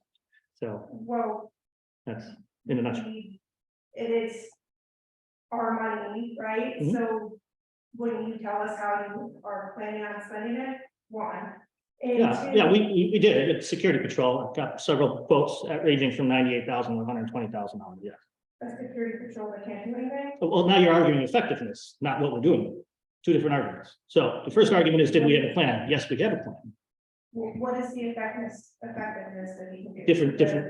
Different time for that conversation. That's not here at this point. Well, you have several problem sets here, and one of them is. No, I have an agenda, very specific agenda item there under new business. If you care to wait till we get to that, you'll understand. Some more comments unless you have somebody else. Or- Ray put, I appreciate everyone's time. Thank you, HOA board members. And then someone put, I think this board views the paired homes owners as less than other homeowners. Not at all. What? Not at all. We are more than happy, I would like to say, we are more than happy to meet with the paired villas. When you call a special meeting, be prepared to lead it. Come with the budget that you would like to see, the expenses you would like to cut, and the effect that that would have on your dues. We made it as cheap as possible. The board, they spent 4 months, the financial committee, trying to make this budget as cheap as possible, while still maintaining the things that we have to maintain contractually, and to just have a nice community. If the paired villas has things they want to cut, put together another budget, and bring it to a meeting and lead the meeting and say, hey, we want to cut this, we want to cut that. Here's our plan to get our charter changed. We're going to get all the signatures. We're going to file this with the county by this date. We're going to change our charter so the HOA can stop paying for this, and we're going to take that on as homeowners. Okay. We're gonna get this voting. But I will tell you on your budget, if you look at the color coding I put on it, there are yellow things that are designed to be fixed because we're contracted to do them already. We've already signed contracts, so we're stuck with those numbers. We don't have any choice. The blue numbers you saw were improvements or things that we estimated for this year. Those are the only things that are variables in this budget. Everything else is fixed. We don't have any control. But you can make changes for the future, talking about landscaping. For next year, One way my person, that I do not know if it's going to be covered by the industry, I called a landscaping rep, and he could not believe that he actually as a community, hired landscaping companies to not own their work. Meaning, if the website, because they're not taking it, properly, and clearly there's an issue because half the community have that ground, so there half of what is thrown out the water. I'm not telling you that. I'm not telling you. We have to move on from this. We just have to move on. So motion to close comments. Well, I have one more. Matt on here asked, I'm happy to wait until budget comments are addressed, but wondering if there's a time I can speak about the fence. We're done. I don't, yeah, not this meeting. I don't. No. We're done. We've made a decision on it. Thanks, Matt. Email. You have our email, please email. And put, are we allowed to speak by Zoom? I'm not physically in the state and do not understand why I have not been allowed to respond regarding the letter. Because I have asked everyone on Zoom to please type your questions. She's able to do apparently. Matt said, email it is. Thank you, Tommy. Thank you, Matt. Motion to close community comment. Motion to close resident. Second. All those in favor? Aye. Any opposed? Perfect. Okay. On to new business. 2023 event calendar for Board of the Directors schedule. Okay, this might take a minute. We got good notes takers over here. We need to put down tentative dates on what we're doing stuff. We already know when our board meetings are going to be held. Budget, we want to start October 1st. Yes, Okay, so let's make sure we put that. October 1st for budget. You want to start October 1st? well, whatever, the month of October should be when we Budget have the budget Right. workshop. Present.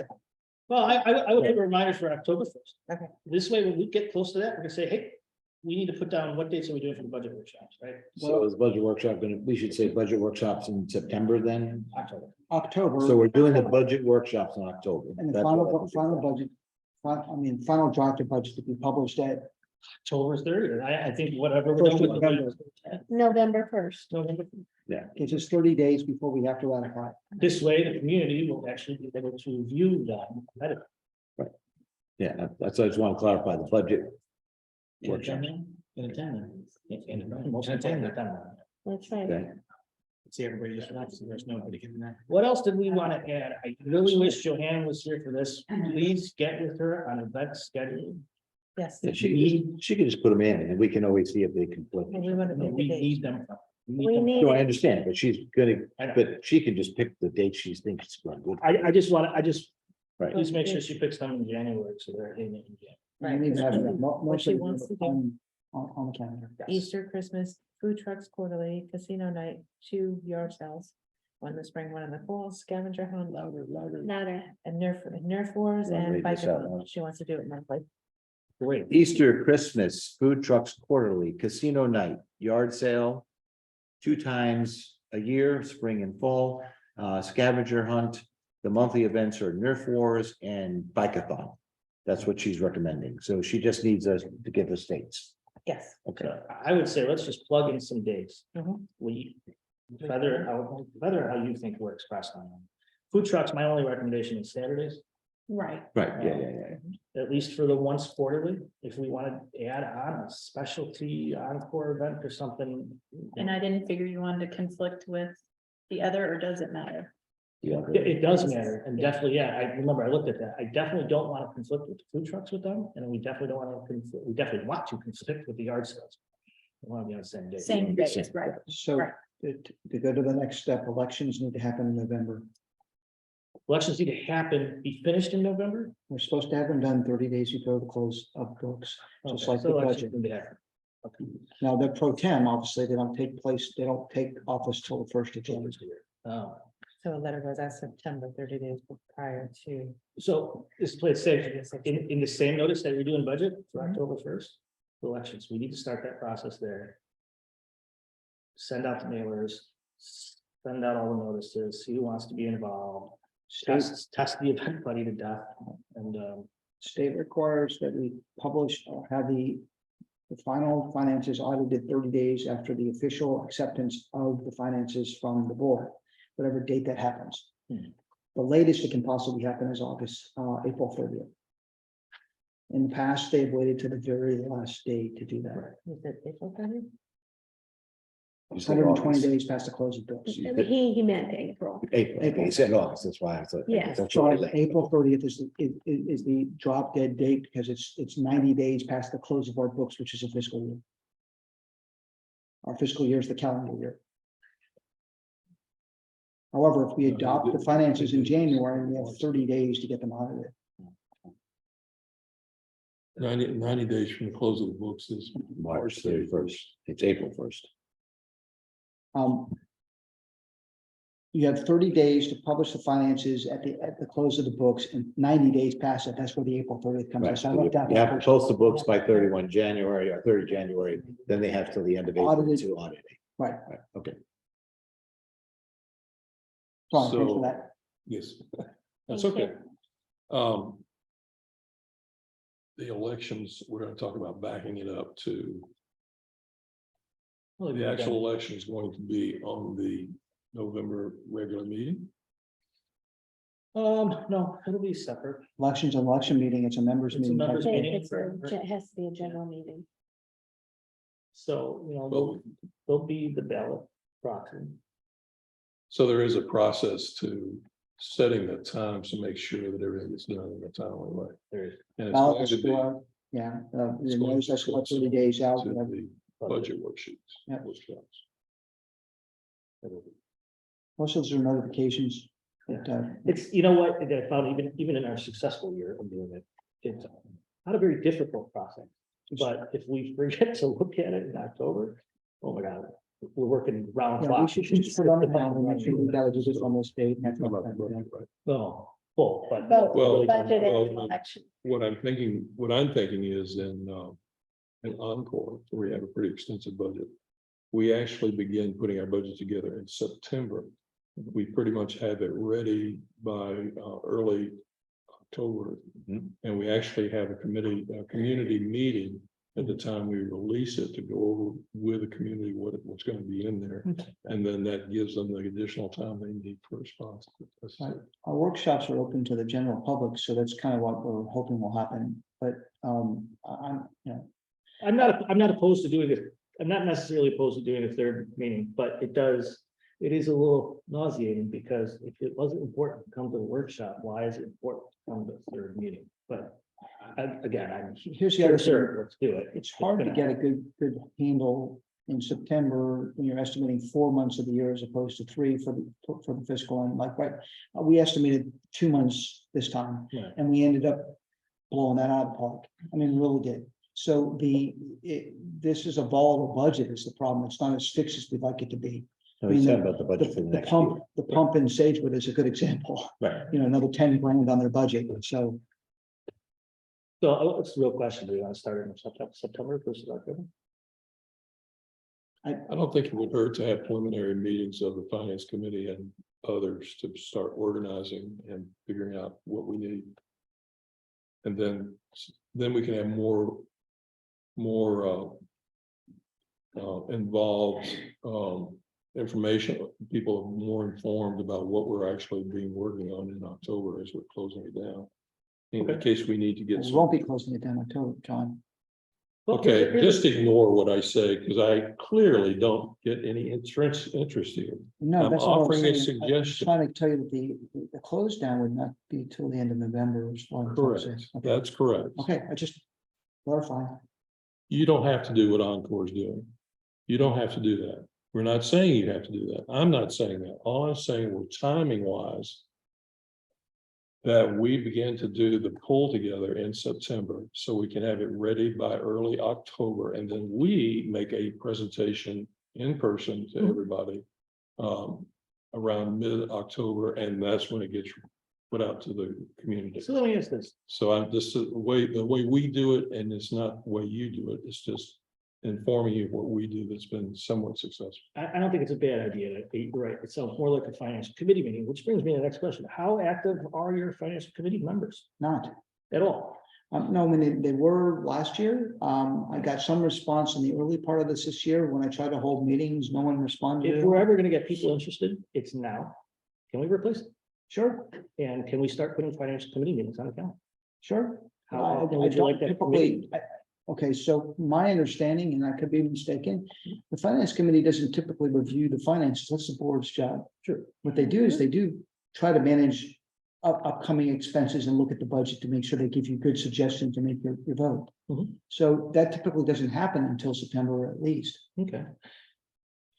So is the suggestion to not have financial committee meetings No. around September or? To have financial committees is fine. I'm just saying it's not likely to happen in January. Let's just put it that Oh, I way. know that. So, Yeah. to help you with our group, because I help put our group together, the Encore, we have monthly meetings. Mhm. And they occur between the issuance of financial statements from the accounting firm and before their presentation to the board. And really what the finance committee does is he works with individuals to try and help manage the cash flow. And then if there's any unusual things that come up, like this year, we had 3 heaters that blew, working with the maintenance group to go through and do all the research on that so that we could feed the information to the board when the time came to vote on it. So the finance committee is not just endorser of the finances. We use them as a cash flow backup to the board to provide them information and to do some legwork on major projects that come up where other members of the board and other committees are busy doing their work. This is a finance oriented. So our finance committee is very active, meets every week. Every month. And we have at times so that our financials come out the 20th day of the month after the month end. We usually meet before the end of the month, and then our board meetings come earlier in the month. Can I make a suggestion? My suggestion would be, let's put on the books for quarterly financial committee meetings. And right away, let's put out a notice to everyone and include the financial committee members. Hey, are you all still interested? Are you into being attentive quarterly? If they're not, that's quite fine, that's okay, but then let's start making some calls to find people who are. I have one person asked to be notified at that point, and I will notify them. Okay, and we should mention that these are the committee meetings are open meetings. They can be, typically, meetings are only open to people who, I mean, when there's some type of decision to be made, but they can be, it doesn't bother us any way. It's just So if they're open. That would just be another. It would just be to listen I've always because, been a fan of all meetings, board related, period. That would just Here, be transparency, announce so them. that they could come to the meeting and they can see how this all, if they're interested. right, because we typically have had the meetings on a weekend, on a Sunday morning, because it's fun to get together. Right. So it's just about convenience. The last couple, I've had a couple of people attempt to be on a Zoom meeting and that was the end of it. But, whatever you guys want to do is fine. Okay, what else do we need for calendar wise? Is there anything else we're missing? At least anything? We should get every one of the board meetings on the calendar. Well, Oh, they're already on. I will plug them in. They already are, yeah. I mean, there's- And by calendar, we mean a folio calendar and Teams. team up here. Team up. calendar. Okay, Next. next. May I make a suggestion?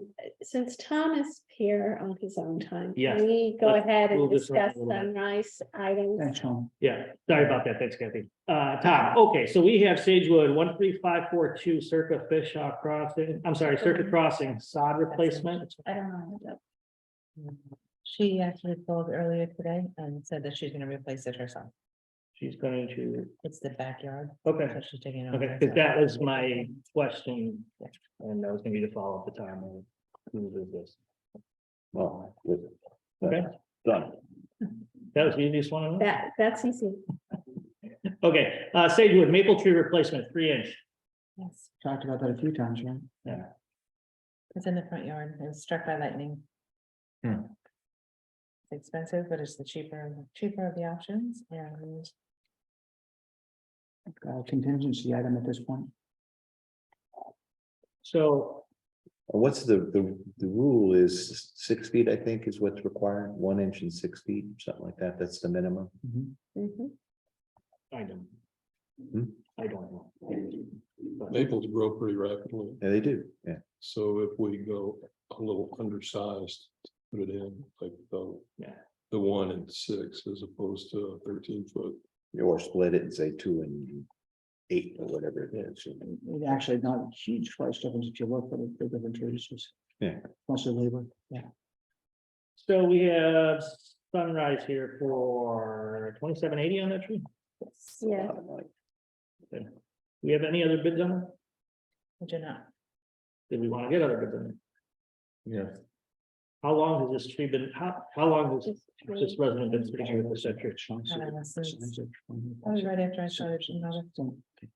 August, September, October, so she's been sitting, so here's the reason I'm gonna say let's not get another size. Well, because we have a resident here sitting for 4 months with this dead tree in the yard going, what does this HOA do? Right. So the quote that they have there, the Sunrise has is for a similar sized tree that they're replacing a similar sized tree to make it look the same as the rest of them on the street. That's something that should be considered. The price for that tree, I've priced them a couple times for different areas. The tree itself is respectable for materials. It's again, we always question labor prices and these kind of things. So $1,590 for labor. The plant is. Okay. Tom, you wanna? Tom, do you want to discuss what? It's just, I have to bring kids here in, I have to bring from Tampa down, I have to bring it through, if you do it by hand, it's too late to do that. That requires these kind of sheet. Okay. Thank you.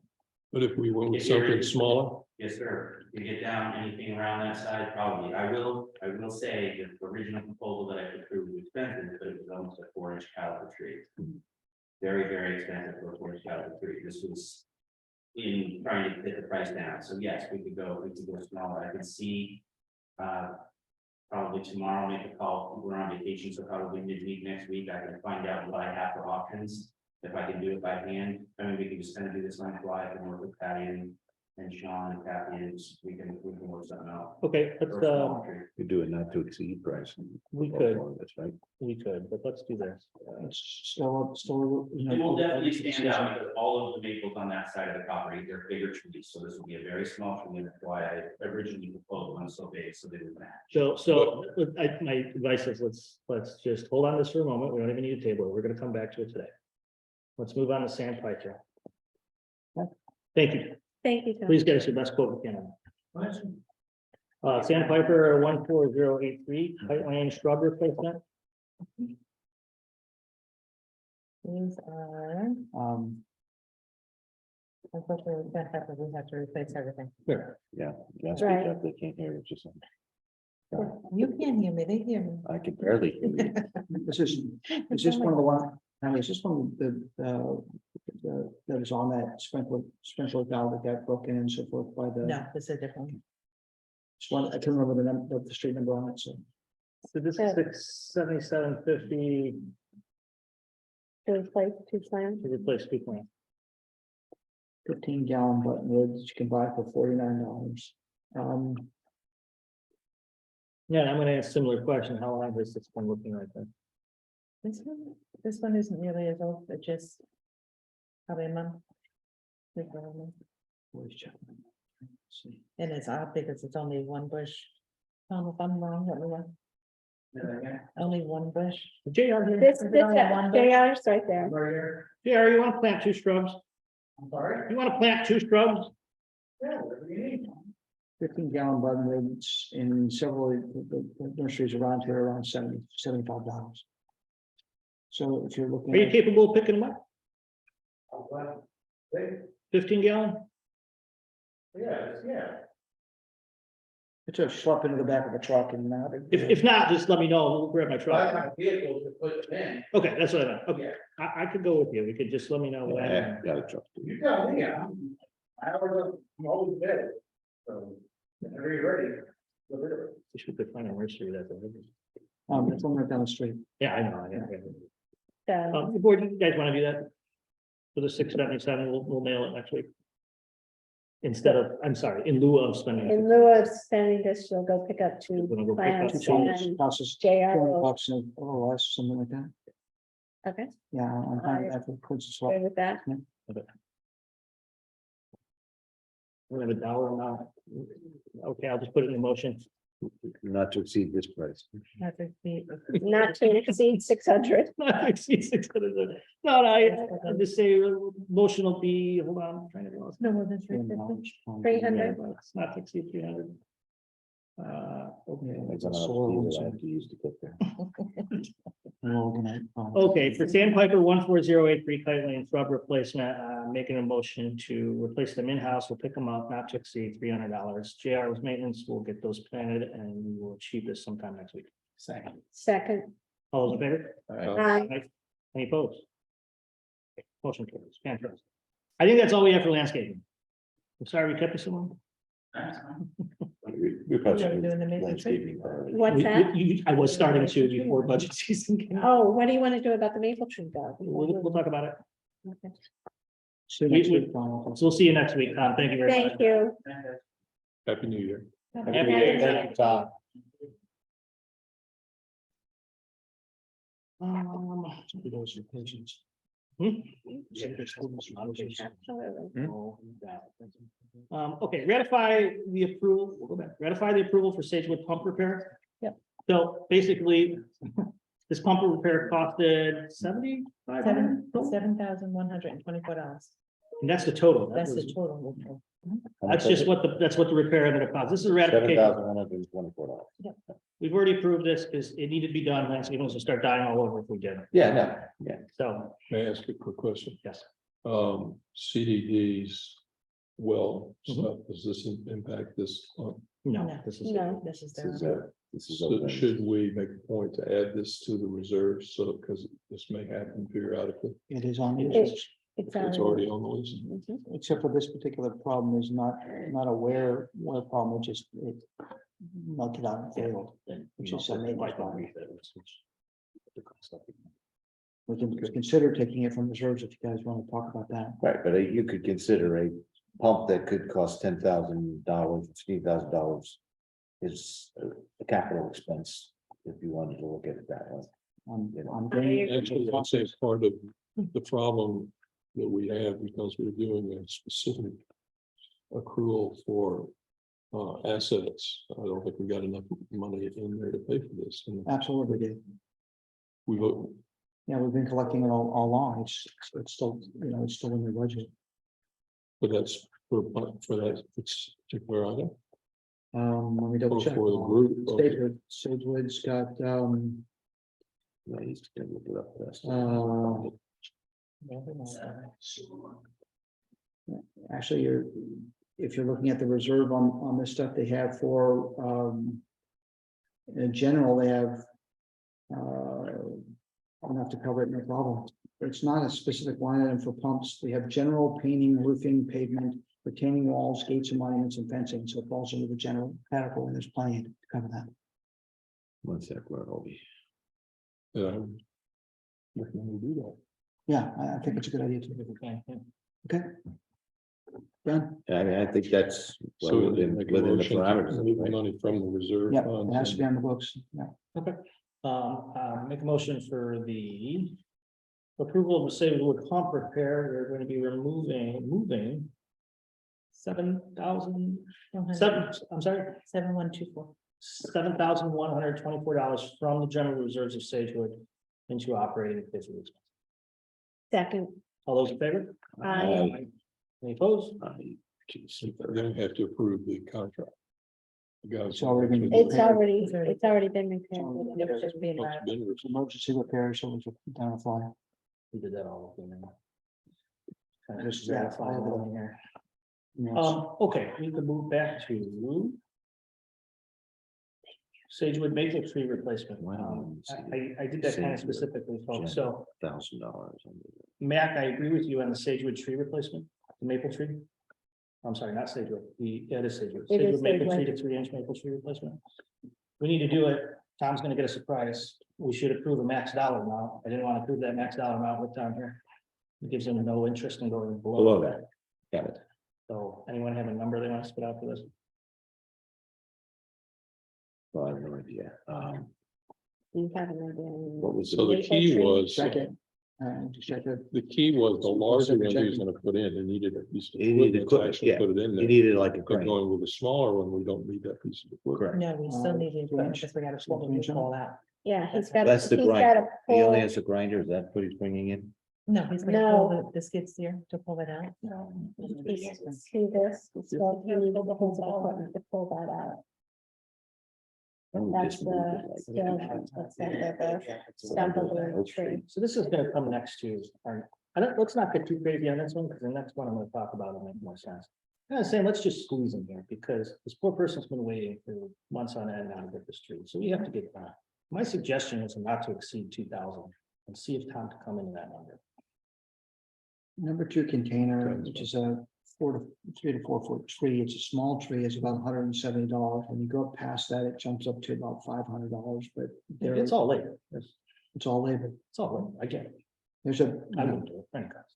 I get it. So tell him to not to exceed 2,000. I'm not gonna tell him, I'm gonna wait to see what he comes back, with. Patty's gonna wait to see what he comes back with, but. Okay, We're gonna approve it. we're gonna move up to that. So Patty can do it if it comes. So when he says $1,500, Patty's gonna go, wouldn't you know that's what they want? Exactly. See if I can get it at 15. I'll get it at 15. They said 14.99. So we get, currently it's 2,700, but he said the smaller tree could be used, right?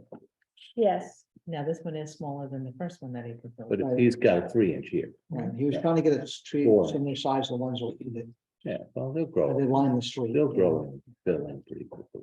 Well, I and think. it is a philosophy, we can't replace a tree with Like, 7 years of growth on it. Right, a big oak comes down, we're not putting a 12-inch oak to replace the 12-inch oak. I think that's good. So the concept is to You put can in do what it. we can afford that's reasonable and that will grow in. It'll grow into it, yeah, but not, so I think this is probably a good range, or if he comes in with it too, but don't go down to the one.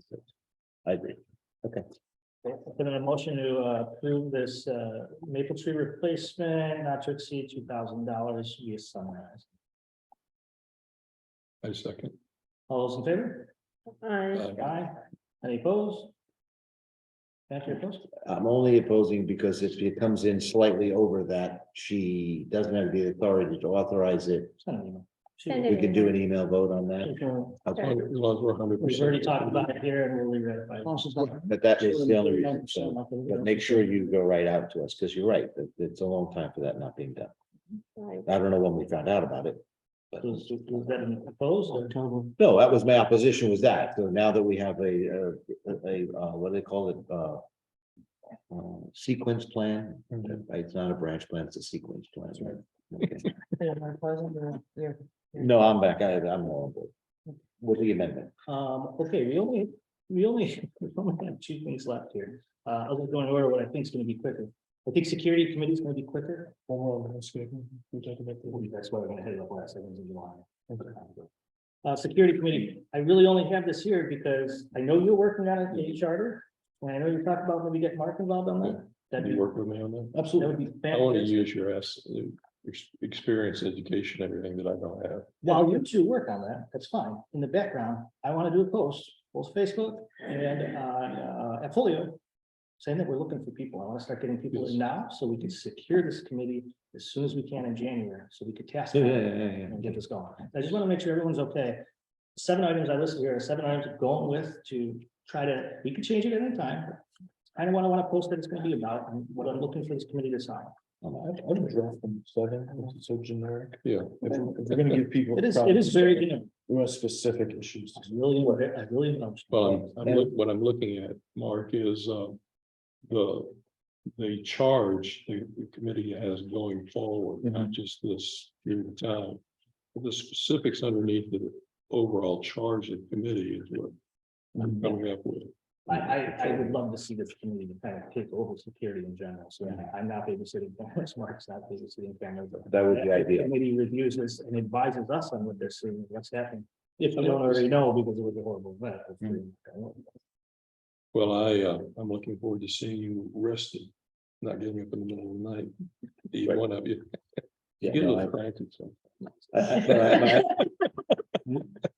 My only recommendation on that is, these are draft concepts that are being put forward. This is. And that the committee should be charged with adjudicating those or coming up with novel approaches to what are ongoing problems. And that way, when people see the ad, they're seeing, it's not like come and rubber stamp this, come and work the problem. Come because work of the problem. These That's are the the key problems. issue.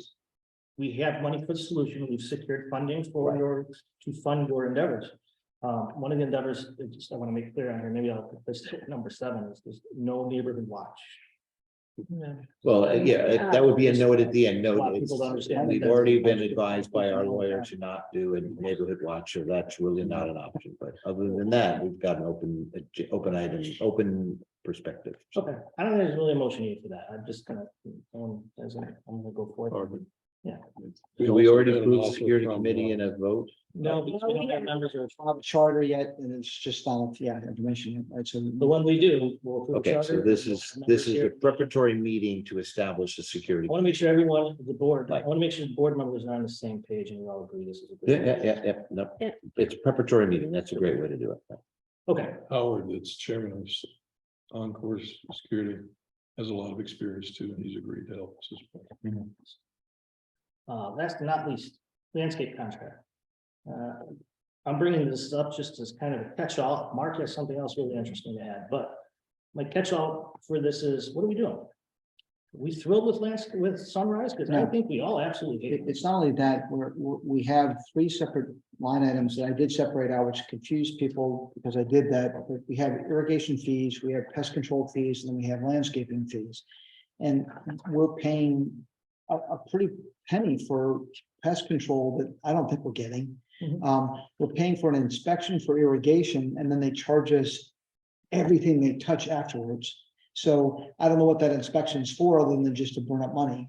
So I would be apt to want to try to shop 3 separate companies, to be honest with you. That's the reason for this. Should we separate them? I think we should do that. I think they have way too much control. So like over- Belgian irrigation, separate maintenance.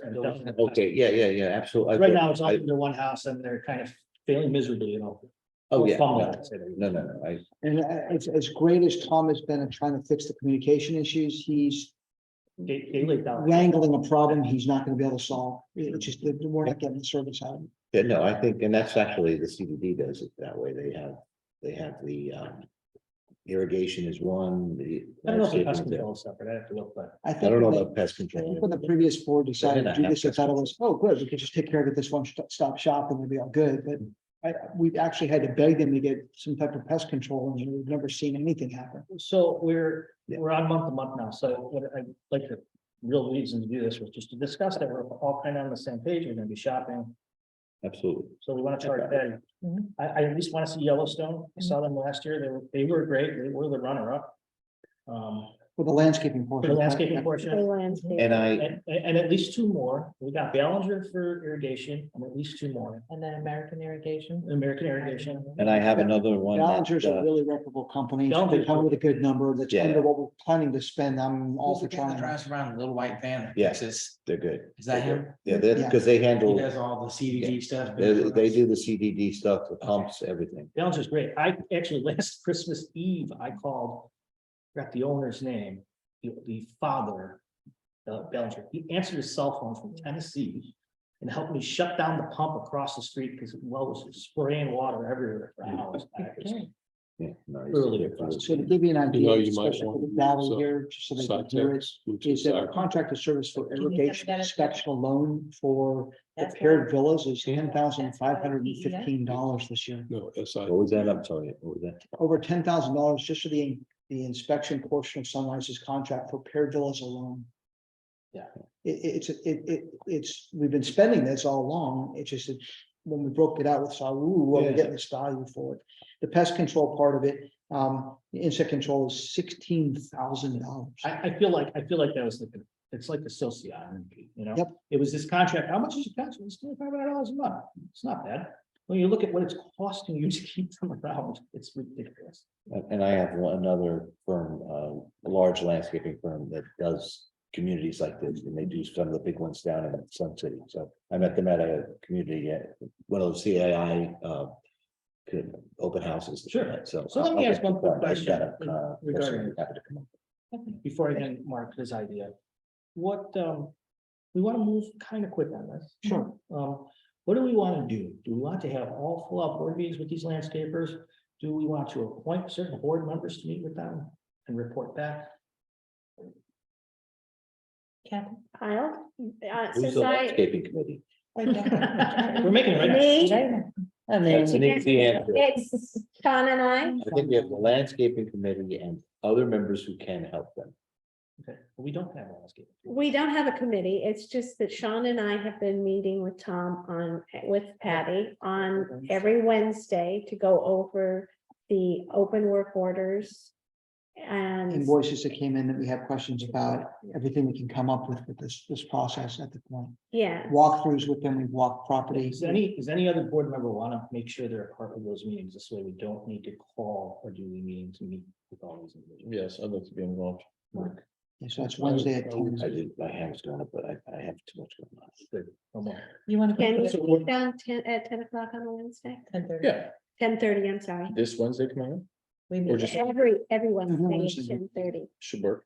that's the sunrise, but you want to be part of the bidding process. So- That's what Tom is saying. I think That's what, yeah. what- Yeah. You're more than welcome every Wednesday, but what we should set a date for the bidding process. so we can't is because we're at the whim of what, 9 vendors. And Right. we're there. We set a date and say on this date is when we need your quotes by. Your proposal, right? and Proposal. From 9 companies, and then we go through them together. Mhm. Let me just tell you what happens. Though. Go ahead, tell me. The problem is that it's a song of home dance. They come here, there's a whole spiel, you gotta meet the guys, gotta ask questions like, you're all great, you're in sales, who's the guy on our property, why isn't he here now talking, we don't need that. Mhm. That sort of thing needs to kind of take place, so each meeting's like an hour. Mhm. But we can also visit properties that they actually manage. can. That's gonna be Yes. one of those That things. would be a Very good preferences. thing to do. Yes. Talk to some people that live there. Yes, I totally agree. So I would say, it's a little bit bigger than just like we get close, and we look at them, and we meet the people, because whoever we hire, we are holding them across, that's the only thing I say is, you know, if Yellowstone or whoever we says, hey, yeah, no, we use our own system. They're out, they adapt to ours. Or we gotta take their back. You know, we have to be in control of the process for sure. We haven't been. maybe a quote from one speaker she used to work in the meeting. I'm sorry? Do you have a name of that company that you mentioned before? She had come out to look at. Yes, I found it on my line of contact and because Just the for check, check. the best time when they did hear it, you replace the shop, so that would save the real. We did actually have warranties on the last batch, by the way, and they replaced. They did warrant the last time. They replaced quite a bit in Sage with like, I don't know, 2/3 of it, right? Yeah, they did at Yes. some point. Can you please email the contact to management@fhrw.org and we'll sort it out. Now, Mark had another idea that's gonna play into this. Okay, so I look at, what triggered this idea is I looked at how much labor we would pay somebody to replace 2 shrubs. Oh, here we go. And I'm curious as to how much of those labor fees we pay over the course of the year. Okay. And so what I'd be interested in doing, much like we hired our own CAM and our own maintenance guy, and, you know, Jennifer, our own community engagements officer. What if we hired a gardener?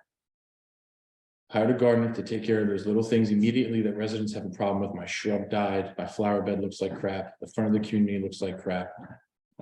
We hire someone whose job it is to take care of all those things. Now, the only way we could do this would be if we were breaking even with labor costs or possibly saving, because we have to pay a salary. But a full-time gardener that answers to us, that would be assigned work tickets and things like that. Have you totaled up the amount that we spent on This is- landscaping completely? No, I came up with this idea yesterday. Okay. So So this is, let me- this is let me my know if this groundbreaking proposal, that if it's something we're interested in, then we go into the data mining. This So is see not- how much have we paid for labor? Can we save money? Will we get a better service? This is not a new idea. Heather will attest that I've done this before. We hired a full team and bought equipment for them to use and hoped that it would save us money and time. And as it turned out, at first it seemed like we had control of the process. But our total budget for landscaping to have 2 people on budget, without equipment expenses, we would exceed it in labor out of the gate. What we have budgeted right now. We don't have enough in the budget for to handle full labor costs. Now, we can certainly plan that way in the future. If you roll the pest control and the other things into it, it makes perfect sense. But for right now, if you had 2 employees, let's say we paid them, I don't know, $50,000 a year, that's really low, but let's say we paid $50,000 a year. We're across all the properties, we're spending only about 190 to start with. I have another question, just to. Labor or everything? That's just for the landscaping stuff. The materials they charge us for, it's, yeah. Right, so that's just.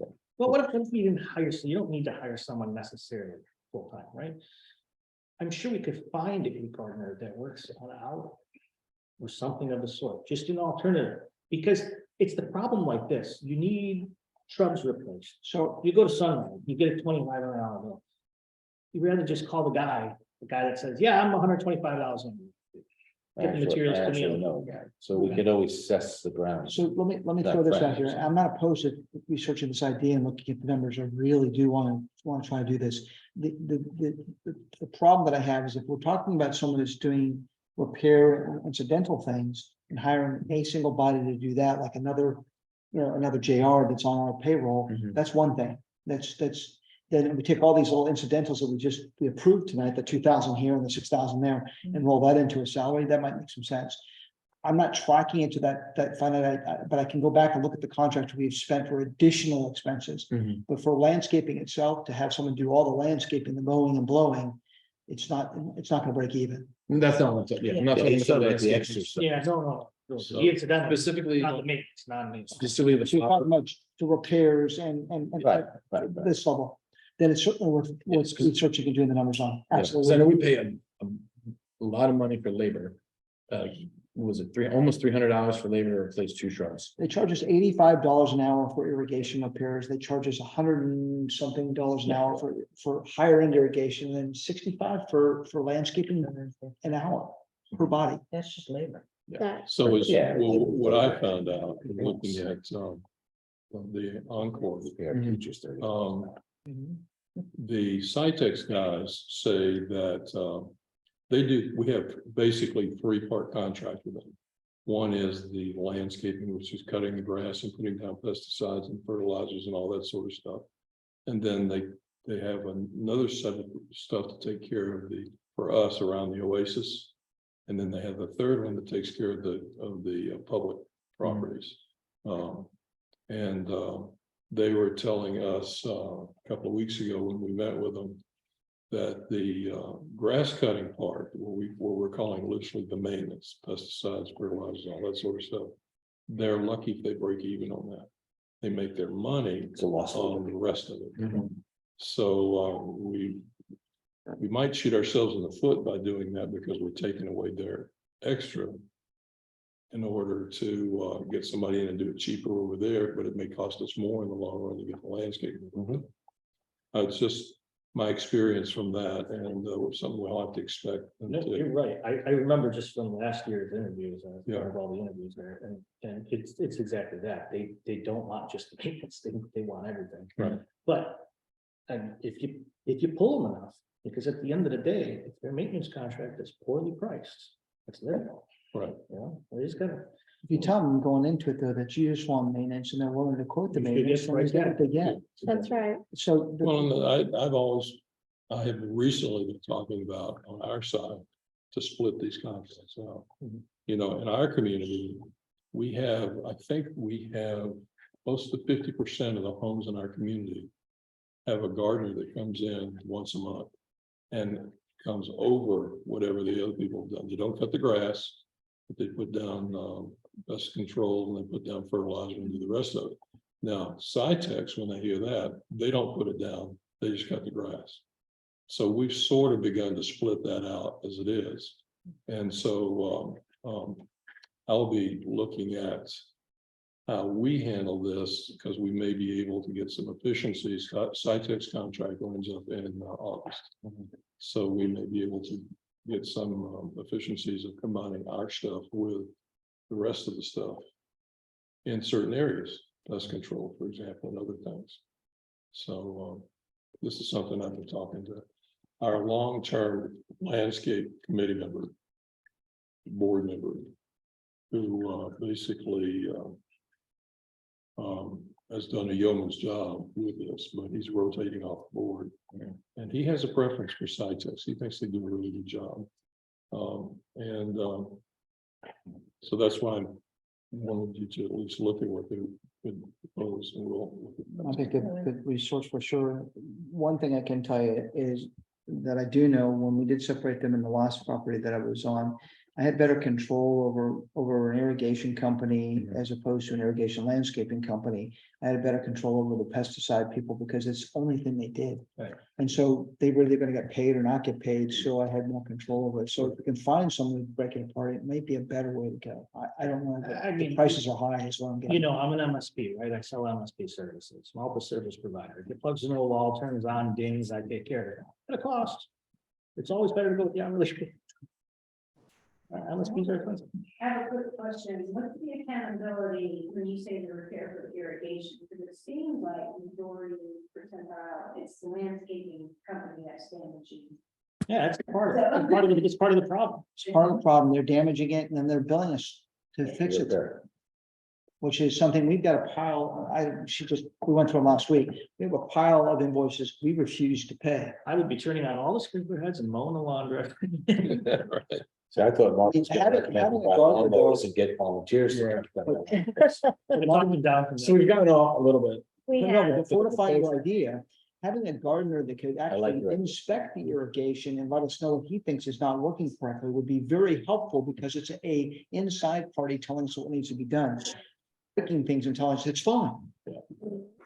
But the average salary for a gardener, and I don't know what community this size, but roughly about $47,000 to $50,000 a year. That's where that number came from. Full-time, we would have, just like JR is our full-time maintenance guy, we'd have a full-time gardener.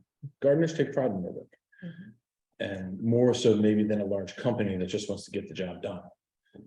So if somebody was like, I am the Fish Hawk West gardener, the flower bed that it's out front was my work, those trees are my work. I don't know, is there a cost savings there? Sean, what is, let's say, Or we had- even if it's not cost saving. let's say we had a $50,000 employee, what's that true cost monthly look like roughly? Well, I mean, our federal taxes and so forth end up being for 50,000, for about $1,000 extra a month. So you're talking about, if you broke down $51,000, I mean, that's $6,200. Mhm. It's $5,000 and change a month, right? Okay. So it's not terrible money wise. It can come from contingency, believe it or not, until we figure out What what. I don't want to create a new Right. expense. I want to see if the items that we're paying Sunrise to do right now, the labor that they charge us.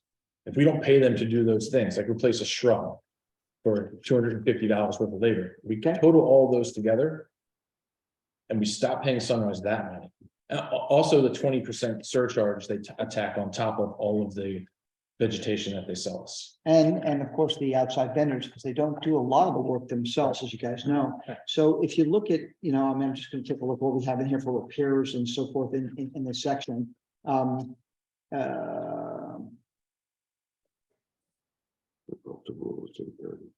Really?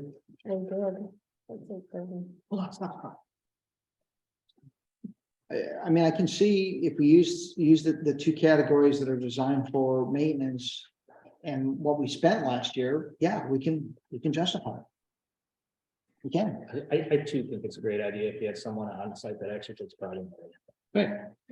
But I don't think we can pull the trigger on it real quick till we know what we're No. doing with the landscape and the contract. Yeah. However, that the number I just gave you doesn't break out the labor and materials part of it. So let's say 30% of what I just said, it's still fortifies it. We can spend $62,000 on it.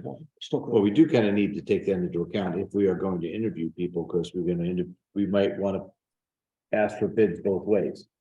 Just Right. maintenance and a maintenance comprehensive plan, and that way we're able to see what they come in with just maintenance. And that takes, I think at least it addresses some of John's concerns of, save from this pocket, but pay more out of that pocket. Well, and there are a couple of loose ends that I went around with Patty that, it crossed my mind. The intersection between the CDD and our HOA is really loose. And it's causing problems in some places, and some people are getting a much better service in other places. So I feel like that we ought to engage them, get someone on their board to meet with us and engage them on trying to close these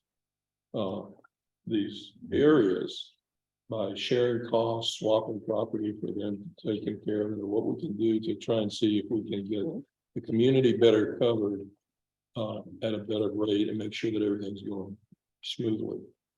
There were a couple other things that even within our own community, we were talking about the paired villas. There are areas where the paired villas are different from the rest of the paired villas. And that is that one set, I think there are two areas, can you tell me? Yes. That are like a block long, that all the paired villas there do their own maintenance. And it looks really different. Weeds, brown grass, all sorts of stuff. And right next to it is the paired villas that we're taking care of. And it's nice and it's relatively green this time of year, and that sort of thing. But there are two sections that somehow got broke apart from the paired villas. And they, I really want to take pictures of it so that when everybody says, well, I'll just take care of my own yard, and said, and then do you want your neighbor to take care of their yard too? Because this is what it could look like. We've got it right here. Right. I was trying to show me. But the other part of it is that I think that we ought to consider how this is going to fit in with everything else. This whole section right in there, it's different from all the rest of them that are in there. Yeah, I was unaware that any of the paired villas had a separate, were outside of the paired villas dues. I mean, basically. I'll drive it down. Okay, they're just paying they're just paying the master and we're not paying, they're not a PVA. I haven't. You have a question? I have a question else that somebody asked us. Question?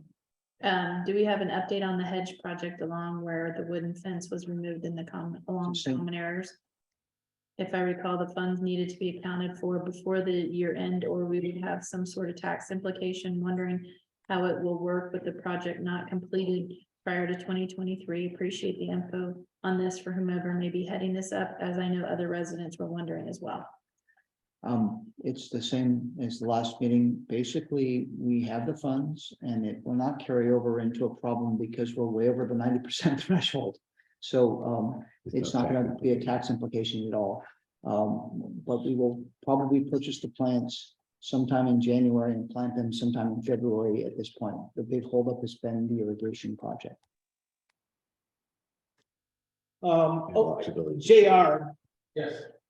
I believe you have some stuff to report as far as a maintenance report. Well, I didn't know exactly what you were looking for. Well, and I apologize, meeting a little off the rails. I want to start adding in a maintenance report right under community management report. This way JR can speak to what he's been working on, what he is working on, and what he needs from us. Well, I would be here all night if I gave you the full 7 months, so, just starting from basically last month, finished cleaning off. Building A, which is the lake house, so all of the debris that's been on the roof. Second time I cleaned the gutters, I also cleaned building A and removed all the leaks from there, working on building 3. Adjusted all of the door closers on both properties because a lot of them have been adjusted out of whack. Hitting people in the back, myself included, as they close because you're trying to get them to latch, so they adjusted them properly to get them to latch. So adjusted, I'm pretty sure I got them all. I know Jen wanted me to do this last one, was the only one that was a little bit off, but the magnet makes it come out. Working on my 3rd bench, I just finished the 3rd bench, actually I'm working on the 4th bench. I've also started working on a lot of the electrical, obviously the lights in here are uniform. Trying to do the rest with the rest of the lights at the pool. Noticed some troubleshooting with the circuits, that they're all coming from different places instead of just the main pool area. So pergola is fed from over by the irrigation system, and the other pergola is fed from the pool station, and then the front lights are fed from the time clock, which also controls the lights in the pool house. So it took a little bit of time to figure out, and only one of them is controlled from the photo cell. So it's just a weird situation. Also, dog park, we also have 2 outlights that I have to fix, and we have a monument sign light out in front here for the lake house that's out as well. And obviously I'm working on fire pit pavers. Some other things that I've done in the past month, I've arranged some pavers so we don't have to spend any money on the new ones that are over at the dog park. So straighten that up a little bit. It kind of looked really messy and it was kind of crooked. And that's just a brief, I've done a lot of other things and I have ongoing projects, and I always am completely transparent as far as putting everything in that folio. So you'll see all of those work orders in there from everything that I've done. I just do have the common area benches. I've already spent a significant amount of time, and the first one and the second one, it gets better as you go. The third one here, I put a clear coat on it and finished it off completely, took it apart and refinish the whole thing. It's gonna last tremendously longer than the first 2. And that's gonna be an ongoing project. So it's gonna be an open work order for a significant amount of time. Sure. So that was gonna be my question, JR, is the number, you have a few opened work orders here that are dating back significant. Well, one, because there's some confusion there. I was never discussed with about getting quotes for lighting. I did troubleshoot the lights. That's one of the work orders you're referring to that's been open for a long time. One of them is a reoccurring work order, which shouldn't be because it was checked with Tommy. Tommy said he wasn't ready for it yet. I've already drilled the hole through the post and got it ready from where. The game, right? For the game. So I already discussed with you, so that's the reason why it's open. I don't know why it was put as recurring, but there's 4 that are exactly the same, 4 not. Yeah, I see, there's 3. The benches that are yellowing, it's an ongoing process. I was gonna bring them out. I'm really not sure. I'm gonna have to stop the whole quarter off of it, so it's gonna be and I don't wanna ruin them and gouge them, so. Something. And the pavers out here by the fire pit. I'm anticipating a lot of time to have those pavers. I'd like to dedicate at least a full day because I'm gonna have to cut out roots with a sawzall. So it's very unpredictable what's growing underneath the ground. So the ones that I did at the pool were pretty aggressive. And once I started moving, I had to follow the root because it's just inevitable that it's gonna push up down the way if I don't stop from where it starts. Sure. So it's just a long project that I have to plan for, and I do have a lot of other projects that were put, because I'm going in sequential order from which the work order was put in. So you can see the benches were put in. The benches were put in, and the painting, the chairs. Put in after. Were put in at the same time. The bricks were put in on the same day. So that's why I was asking, these have been out here since the middle of November. So it's, And I know that you've done other things, so I was just wondering, how is it you're prioritizing and making sure Well- that these items get done? Like I said, I go in sequential order, I understand, but for me, they come in order. So how I see them there, I know, but they were all put on one day, and the list that you're seeing of all the work orders was one that I created. With exception of conventions. Here, there, all the work orders that have gone through were for me. Okay, and as far as the lights, have you worked with Will in regards? I did to the- reach out to you, I just haven't heard anything back about your quotes on the BK light and the 2 ballots. I talked to him, I just said, we're gonna go look at them Saturday, the ones at the pool, and whatever you wanna do with this light out here, if you like it or don't like it. Well, I think I explained it, Tom, I think it's too bright, but somebody's gonna look. Well, no, it can go down to a 3K, that's just a 4K, Oh, that's a So 4K. you can go and it's got a. You can, no, you can change that, actually, that's just a sample I had, because we did 4K at work. So I just want you to see the light, Okay, what it looked like, how it could match. okay. No, it can go down to a 3K, we can take that and get you a 3K to replace that. Okay, There's no switch on those, because since they're waterproof, you don't have a switch. so, okay. all right. But yeah, they So can you're talking change. about getting a completely different LED light. Right, it'll look just like that, it'll be a 3K, so it'll match this The yellow. only problem is that not all of them are uniform, so not all of them have posts. So some of them are just straight staked in there, so the wind just runs to it from the bottom. So what you can do too is we can put a little post in, do it that way, little PVC posts, little things like that will top. Like I said, you're just gonna have to add. Well, do you have any days off next week or no? During the day? Yeah. I mean, I could have mounted this one right here into the Monday. post, but I didn't want to do it first. Instead of you and I poking with it this weekend, Yeah, What's that? so you're here, you're not, so should I, she's here during the week. okay, let me get with you, let me find out. I'm My always Monday here or Monday through Tuesday? Friday, Okay. Absolutely. yeah. Let me get with you. Well, but this, But not this, Not now, this this coming Monday is the holiday, Right. that's his holiday. Oh, that's your holiday. So you home to, are you here Tuesday or off Tuesday? Okay, Yeah, I mean, whatever, I'm willing to work with anybody, you just let me know what you want. I mean. yeah, because I reached out to my vendors, I reached out to 4 vendors for those balances, but a couple got back, they're expensive, I'm thinking, well, let's look at them and see. You can go buy a driver, and if it doesn't work, you might as well just buy a new light. Just try to hit up. Well, that's what I was, that's why I kind of shot that email to you was, I Because did find sometimes when I it spend was $25 each, and I can get them probably working Okay. with that driver. Sure. Now, as far as the lights out in front of the thing, I already Now, what's replaced the those drivers for for, so the ones, so the pools are. the Lumipulse. When I looked up the spec sheet on the Lumipulse, I thought they Hey, were Will, correct. Will, I love you guys. We're gonna be here all night. Yeah, you guys Okay. together. Yeah, we'll get, and we'll discuss more about Here. it, like I said. We'll dream about lights tonight. Oh, man. Oh, okay, thank you, JR. Thank you. Anything else? Okay, motion to adjourn, Second. Second, all those in favor? Any opposed? Meeting adjourned. Hey, Yeah. so I just want to say this because I was telling him a second ago. So I left my mom's place today in Herman. So the realtor saw me that lives in one of the units. And he told me one of the high rises, two places down, their special assessment starting January 1st, $95,000 per unit to go.